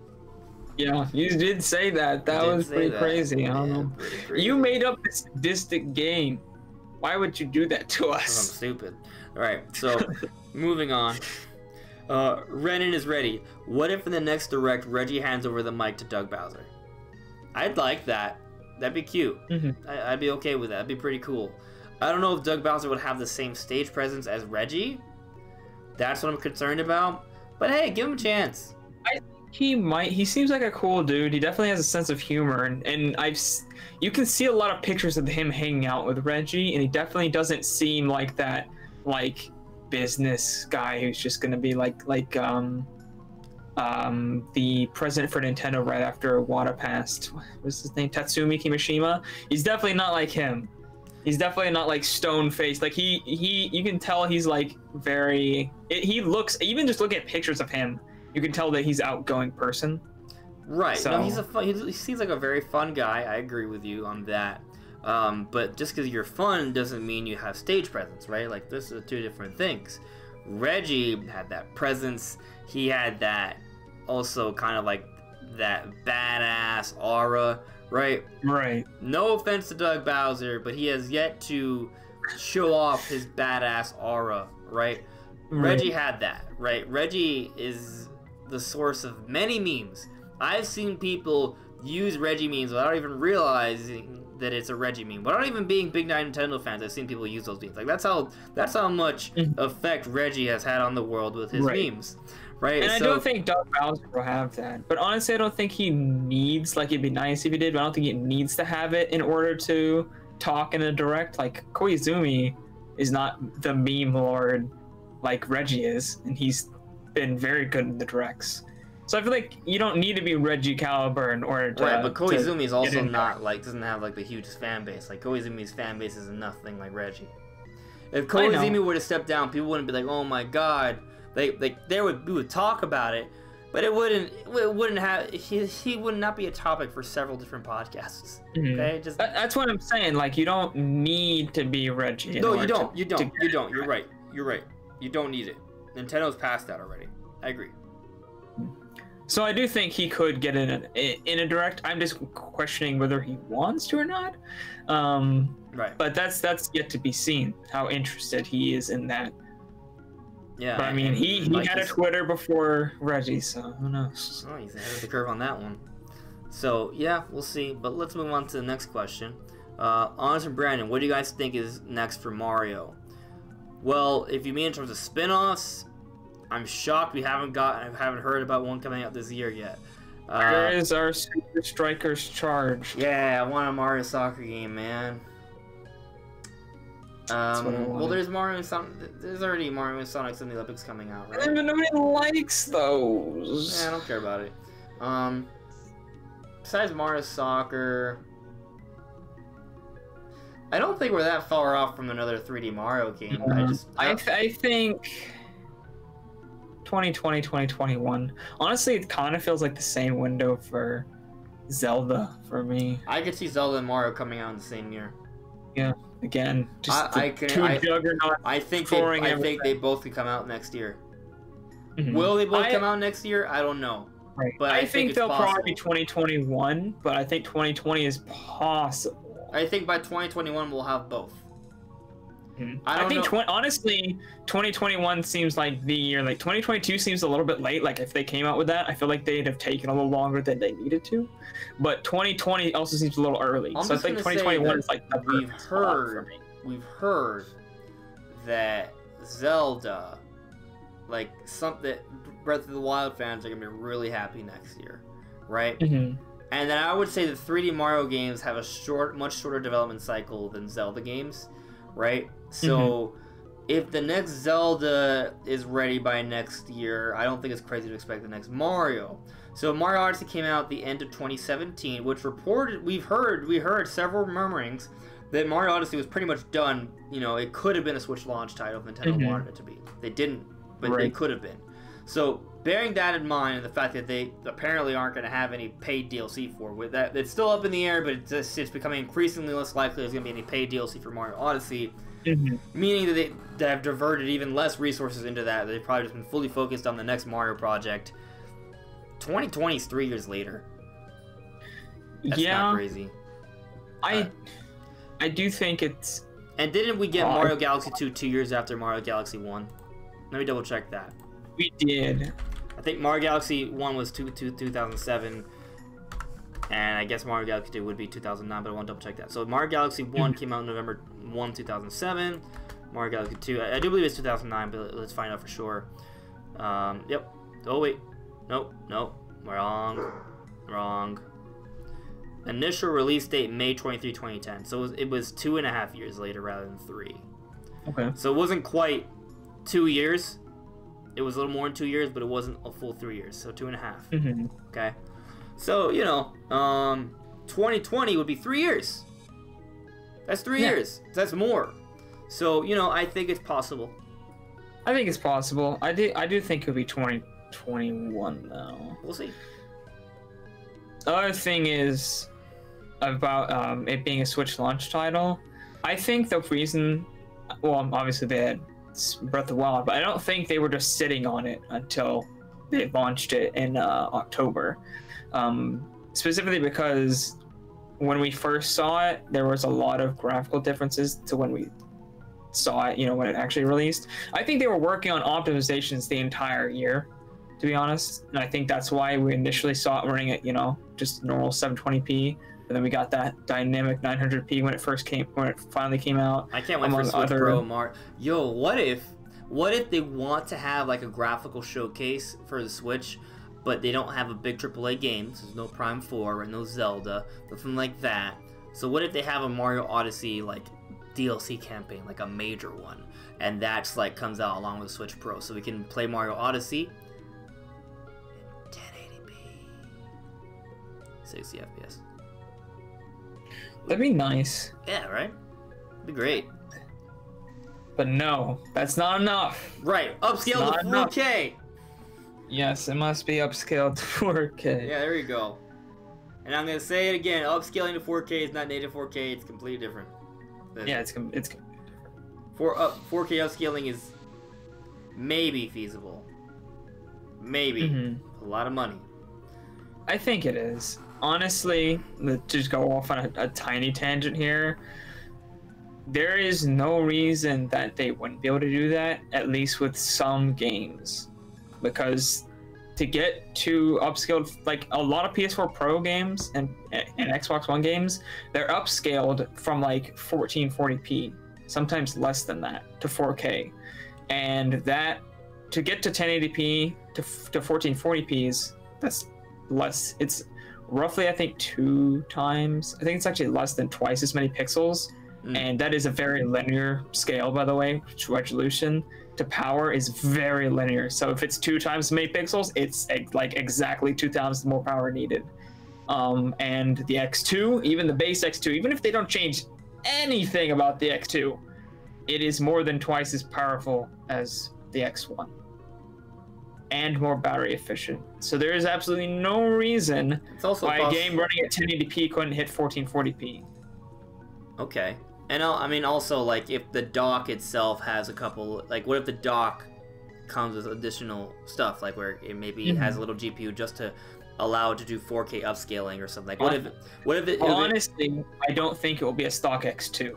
I think it will be right. It might have a couple little things to maybe offer things like that. Like you told me about a few things. Like there's like some new, relatively new, like what's that terminology to eliminate the jaggies? Anti-aliasing. Anti-aliasing, but like there's like a newer version of that that's smarter. That they have DLSS, which is deep learning super sampling. Sorry. Which scales it from a lower resolution up to a higher resolution while eliminating aliasing.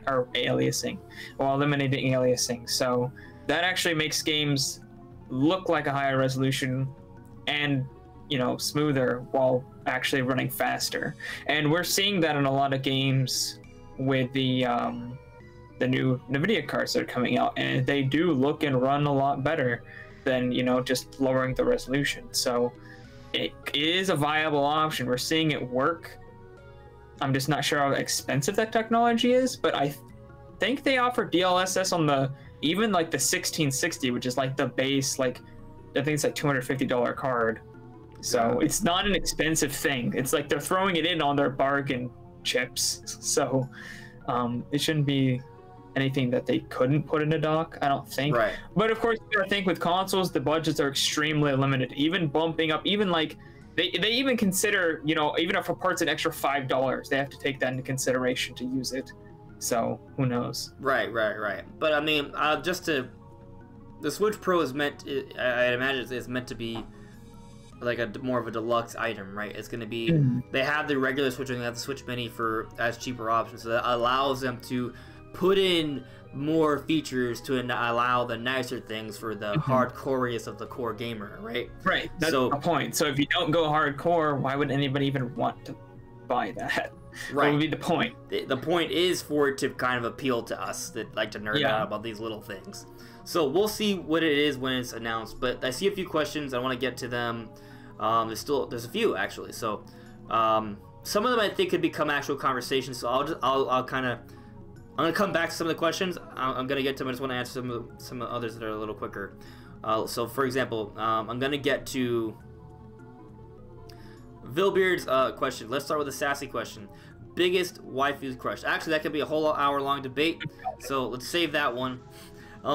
Just kidding. I don't know. Yeah, probably not. Probably not a debate. Actually, I have to debate with myself because there's a couple. There's two that come to mind immediately, so I'm just gonna say those two, right? I gotta go with my gut here. Pyra from Xenoblade Chronicles 2, or Zelda. Now, which Zelda though? There's a Zelda from Skyward Sword that I really like, and there's a Zelda from Breath of the Wild. I think Breath of the Wild Zelda is more my personal taste if she were a real person. I'd rather Skyward Sword. So, let me explain my argument. My argument is that, one, Breath of the Wild Zelda has a nice butt, but two, she's like really nerdy and smart, and I like it when girls, you know, are more when they're smarter than me, or if not smarter than me, they're also really smart and they can like add to the conversation and really help me learn a lot of new things. Like, so I like that. That's like my own personal taste. But then Pyra, she can cook and she has fire and she's red and you can cook. Like, those are all great. Like, that's awesome. So maybe they could both have children, and I don't know. It could be weird, but that's so weird. Yeah, it's weird. Well, wrong direction here, guys. But yeah, it's between Breath of the Wild, Zelda, and Pyro for me personally. Okay, I haven't thought about it, so I don't know. The most important question of the night, obviously. I off the top of my head, I can't think of anybody but Zelda. Yeah, what about Captain Rainbow? Better Captain Falcon. So Captain Falcon, there you go. Yeah, those pecs of steel, bro. Yeah. So Cheeseman, he's asking, do you think Stage Builder will actually be good? No. That was my first thought too. I think it's gonna be better than previous Stage Builders, but not by much. I think it's gonna be like It's gonna be like a simple and intuitive thing, but it's not gonna be super like deep. It's not gonna be the Mario Maker or of Smash stages. You know, yeah, I agree with that. But I think it might be liked a little bit more than Smash, the previous headers. But that's not a high benchmark. Yeah, we're all gonna miss Reggie, Computer Robots. You're right on that. Yeah. So, Flitz Pudding's asking, do you think a new Mario Kart will come out this year? No. I don't think a new Mario Kart is even on the horizon. No, yeah, not for a while. Well, although, to defend the other side, right, I was kind of thinking that we would get DLC for Mario Kart, and while we did get some lab functionality, there was no paid DLC. So, if there's no DLC, maybe they will come out with a Mario Kart, another one on the Switch. That could maybe happen. I think they will eventually. Definitely not this year. Definitely not this year. The sales are not slowing down. I feel like when the sales start slowing down, that's when they'll slip in the DLC. And then when the sales start slowing down again, that's when they'll slip in brand new. Maybe. It's been so long since they have paid DLC, I just don't know anymore. Insert cool name. Why are there so many stupid games of Mario like Mario Aces? Because they make money. Mario Aces isn't bad. Yeah, but there are a lot of Mario spin-offs, and I understand some people are tired of it, but I mean, they make money, man, and I think a lot of them are good. Yeah, I mean, they all play differently. Mario Kart, awesome, right? Mario Strikers, awesome, right? Mario and Sonic at the Olympics, not awesome, but not awesome, yeah. Mario Party, some of them are awesome, some of them, right? Some of them are classics, right? And I would even say that train of thought may have even extended into Smash Bros. When it was first made. Like, they were like, hey, let's make another game. Like, now I'm glad they didn't call it Smash Mario Brothers, right? But it does still have the Bros in the name, right? So it was based off Mario Bros. So like, it's kind of the same concept in terms of the other Mario spin-offs. It was a Mario fighting spin-off. I don't have any way to prove this, and maybe I'm completely wrong. Maybe there is some way to prove that I'm wrong. But I'm wondering if it was going to be a Mario spin-off game, and they were like, "Oh, let's just throw everyone in. This is to pool all the characters." We might do some research on that. That's an interesting point, Brandon. We'll have to look into that. To the Smash 64 beta. Be interesting to see, actually, and maybe someone in the chat knows. You can shed some light. And I don't even know if I don't think it would go as far as the beta. I'm just talking like initial plans, planning stages. Pen and paper still. Oh, I mean, I think there's so much range, right? Because the initial concept for a game changes so much from when it's actually fully completed. So it's hard to say, but you know, maybe there's some interviews that shed some light on that. We're gonna have to do some research. So.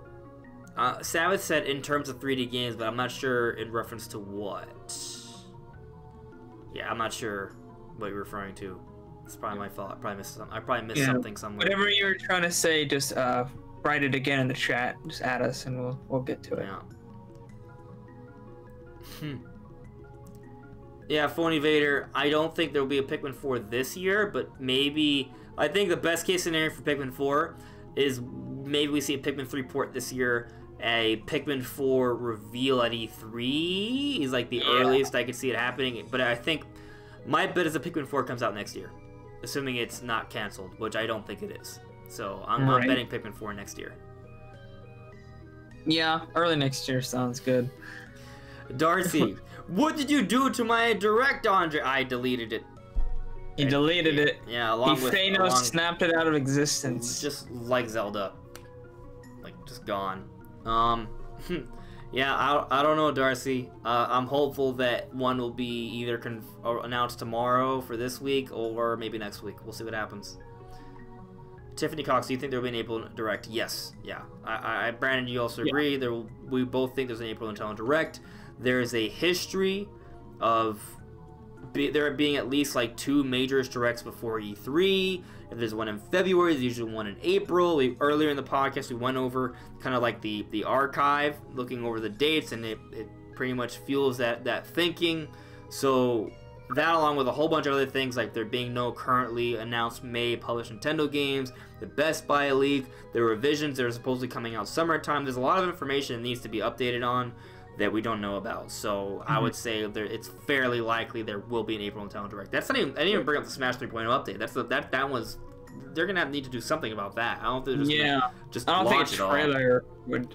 And maybe they could do a trailer, but I don't know. The thing is, it's not just a bonus character, right? It's the Joker, his stage, music, spirits, then a 3.0 update, which is supposedly gonna have a few new modes. We saw that the custom stage editor was leaked, right? There was an image of that. Oh, that should have been a topic. Right. Oh well. Like that's a lot. So there's gonna be something about that, whether it's a mini Smash Direct or a Nintendo Direct with that information in it. There's gonna be some sort of Smash info like just blowout at some point. But we'll see what happens. Yeah. Oh, I would love to see a GameCube adapter, Sabbath. That'd be great. You're saying it's going to be on the 18th, and I'm saying it's going to be on the 25th. Not really for factual reasons, just that's what we want. No. Well, here's the thing. I think the 25th is just as likely as the 18th, but my initial predictions video, I put a range of 11 through 18. Right. So, I'm just sticking with my prediction, but I'm 100% acknowledging that the 25th is just as likely. Like, there's not really any reason for me to pick the 18th or the 25th, aside from me wanting it sooner. That's what I'm saying. That's why we're picking them, not because of facts or reason. It's just that's what we want. I want it on the 25th because it fits with my schedule. You want it on the 18th because it's sooner. It's what you already predicted. Right. Exactly. I mean, like, in terms of like all the information that I've had and that we've seen, all it tells me is that I think there's going to be an April Direct. There's some insiders saying it'll be in the second half. Technically, the 18th is still the second half of the month, so we'll see. We'll see what happens. Right. And this is not confirmation, by the way. Like technically, we don't have to have a Direct in April, but I just think it's really likely. Yeah. Yeah. Adam saying Nia from Xenoblade Chronicles 2. Yeah, she's great. Yeah.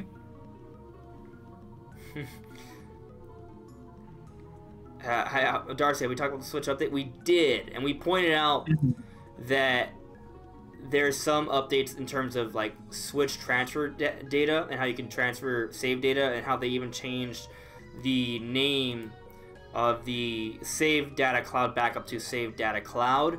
To me, I think it might be suggesting that they're putting the groundwork in this update for there being different kinds of Switch models out there so you can transfer files between them. I think this might be the beginning of sort of setting up that ecosystem. Maybe. Right. Maybe I'm looking too deep into it, but I think there's maybe a chance that I'm right. Let's see now. Where are we in the chat? Well, there's still a few more things to get into. You think they'll release that Smash Bros. App along with the update? You mean for like the Nintendo Online app? Was that ever a thing? I don't think that was ever confirmed. That'd be interesting. I don't know. I feel like that app is dead. But there's no voice chat options, is there? No. Wait, yeah, there is. You can do voice chat within the app with that. Because when you do an arena, there's a little option that says voice chat or no voice chat.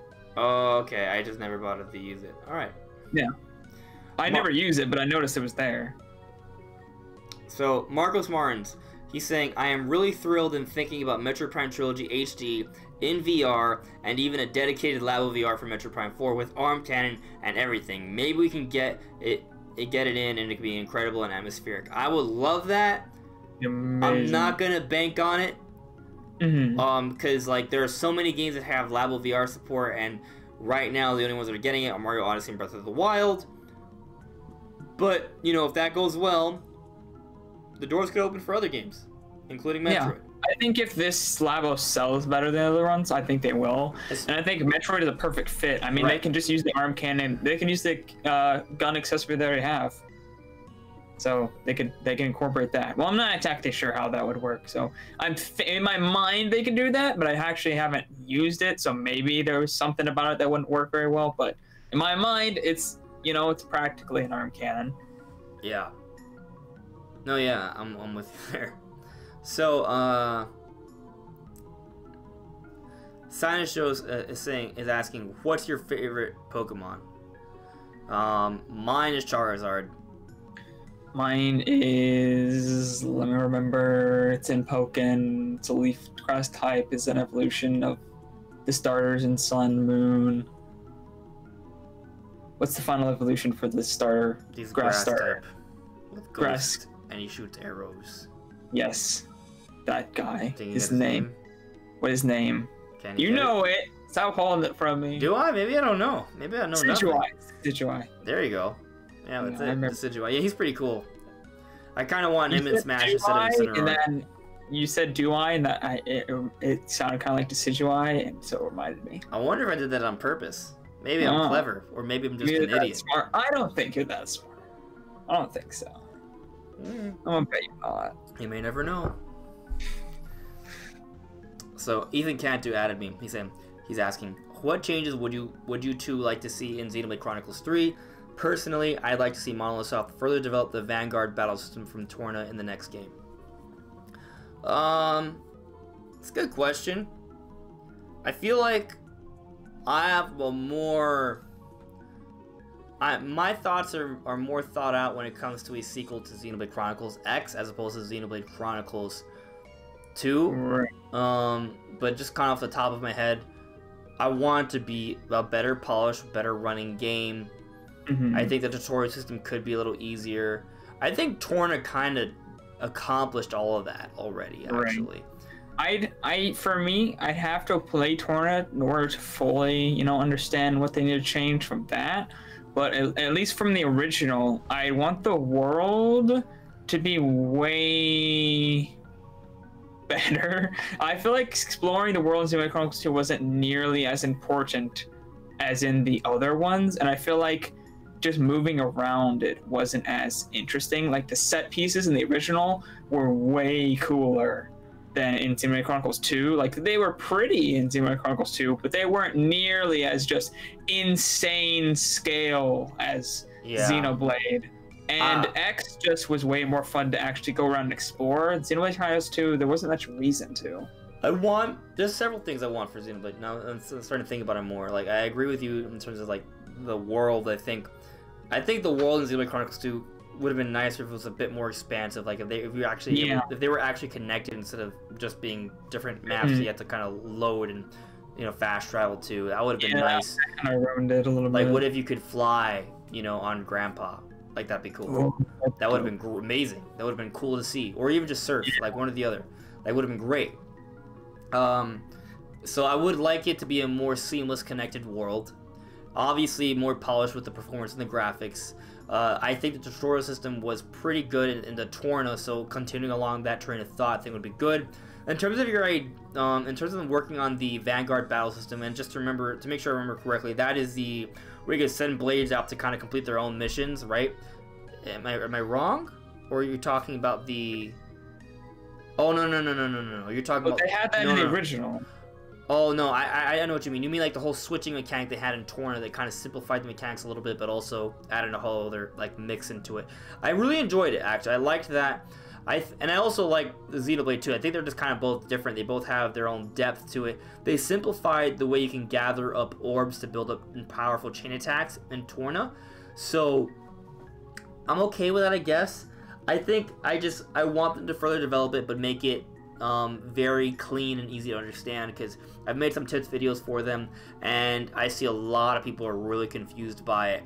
And it's very deep mechanics that most people don't really get a good grip on even when they beat the game. So, I do think they should work on that a little more and enhance it, improve upon it for sure. Although, the system in Xenoblade 1 is kind of different to Xenoblade 2. I mean, and it's all that when they're both different from Xenoblade X. So they're all similar, but they're also different. So I wouldn't be surprised if they go with a different sort of setup. But I do want them to make it something that's very easy to understand, but still very, very deep, because the battle mechanics in Xenoblade have always been very deep. They're just usually sometimes kind of hard to get a good understanding of. So hopefully they make it easier to understand and do make it really, really deep, because I do appreciate that about the Xenoblade games.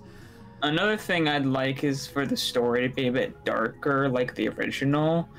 I feel like Xenoblade 2, it had dark-ish moments, but it was definitely much more of a light-hearted story than the original, where it was like in the original, like you faced the extinction from giant robots that you had no hope of ever defeating.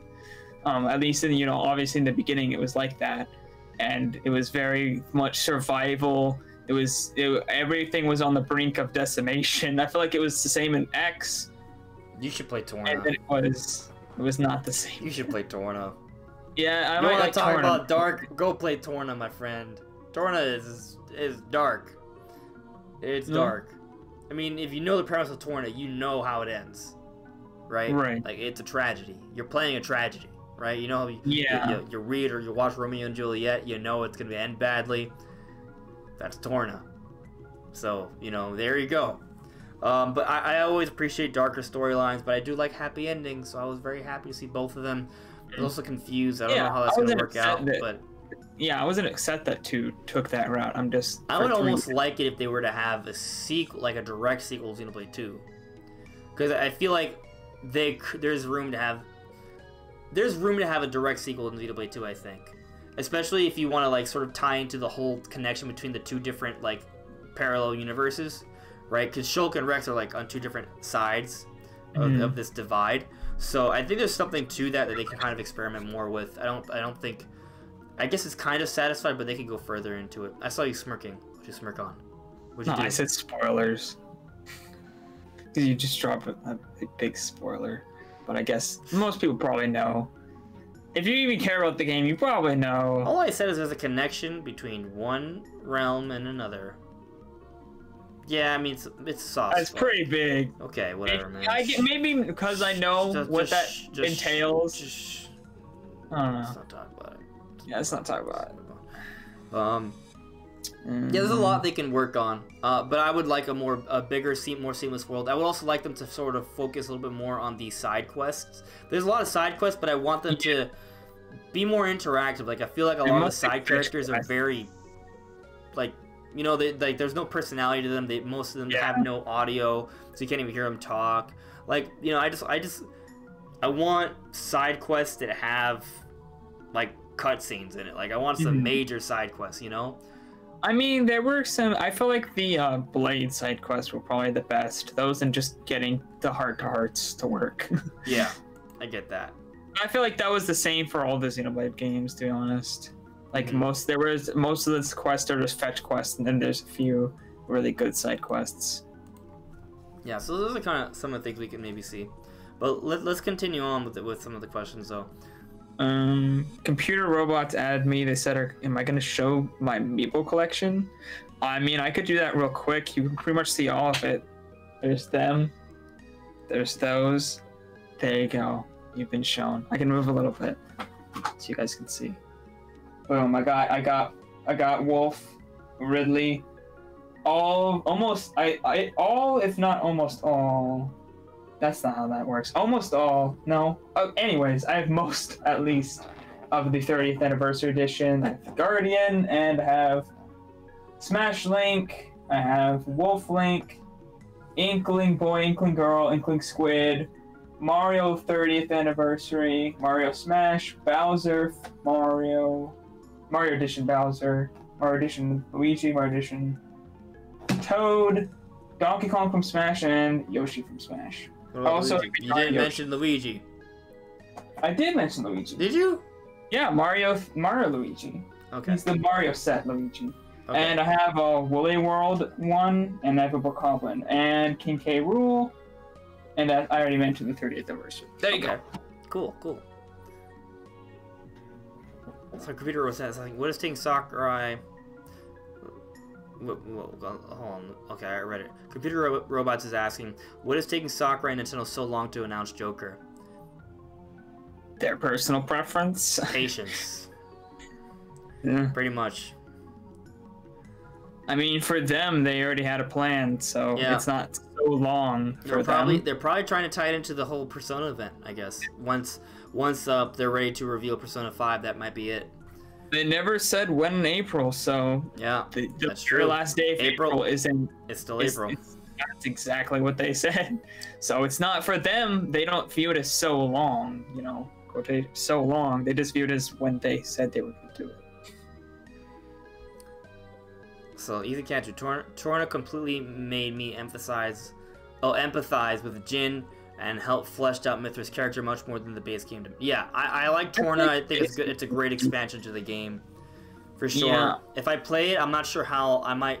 If I do like a new game plus, it might be cool to kind of do both of them at the same time. Maybe. Yeah, when I buy the DLC, which I probably should do pretty soon, and do a live stream of it before the destruction of my wallet and time comes starting June.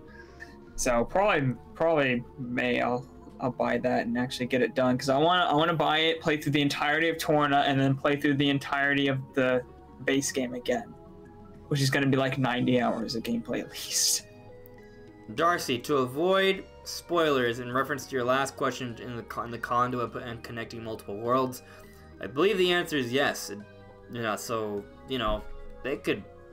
It doesn't. I don't think it's necessarily just two. I had to replay the game and kind of look at the finer details, but I feel like it could be multiple. Xenoblade X is kind of based off the fallout of that fight that led to the split, right? So there's a lot of different things that the 3 different Xenoblade games that have come out are all different stories that are based off one big cataclysmic fight, I think. So, and if you play Xenoblade 1, you wouldn't have any idea of that, right? It's kind of interesting on Xenoblade 1, you don't even really know about the fight.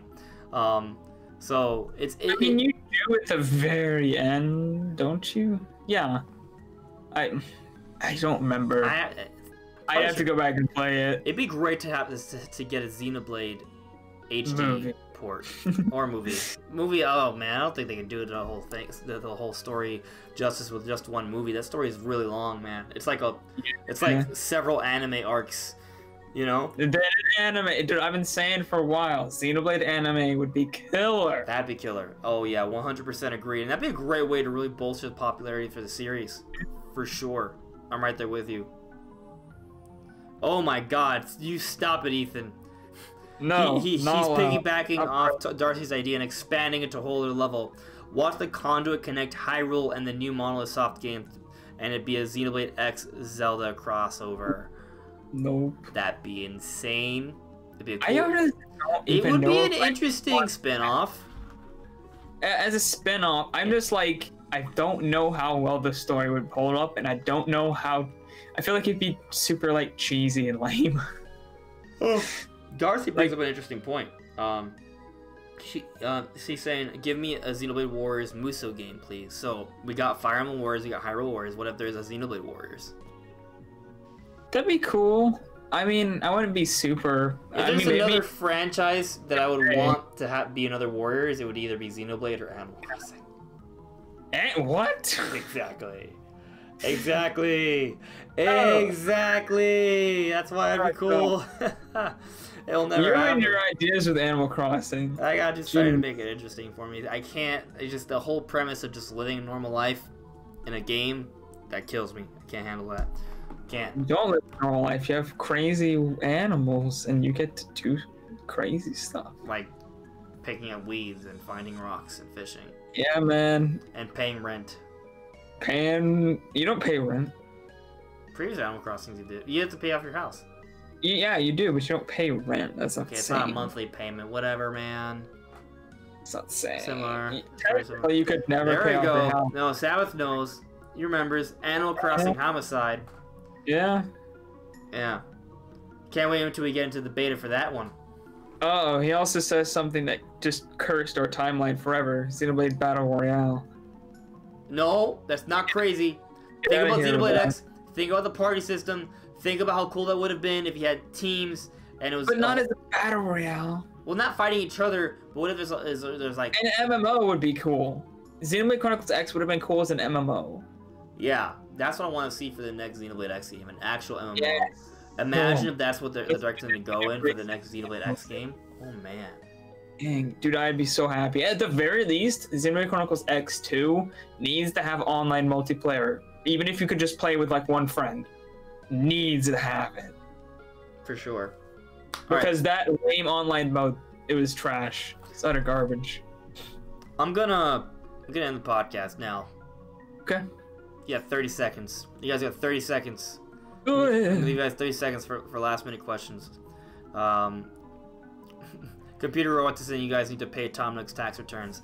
Yeah, it's getting late for me. I've been up for a while, tired, and we're done. We're done. Hopefully we get a direct this week or some interesting news so we can really delve into that. Is there anything you kind of want to talk about for your channel, Brandon? Yeah, I guess last week I decided to do a lot more live streams, so now I'm gonna be trying to do.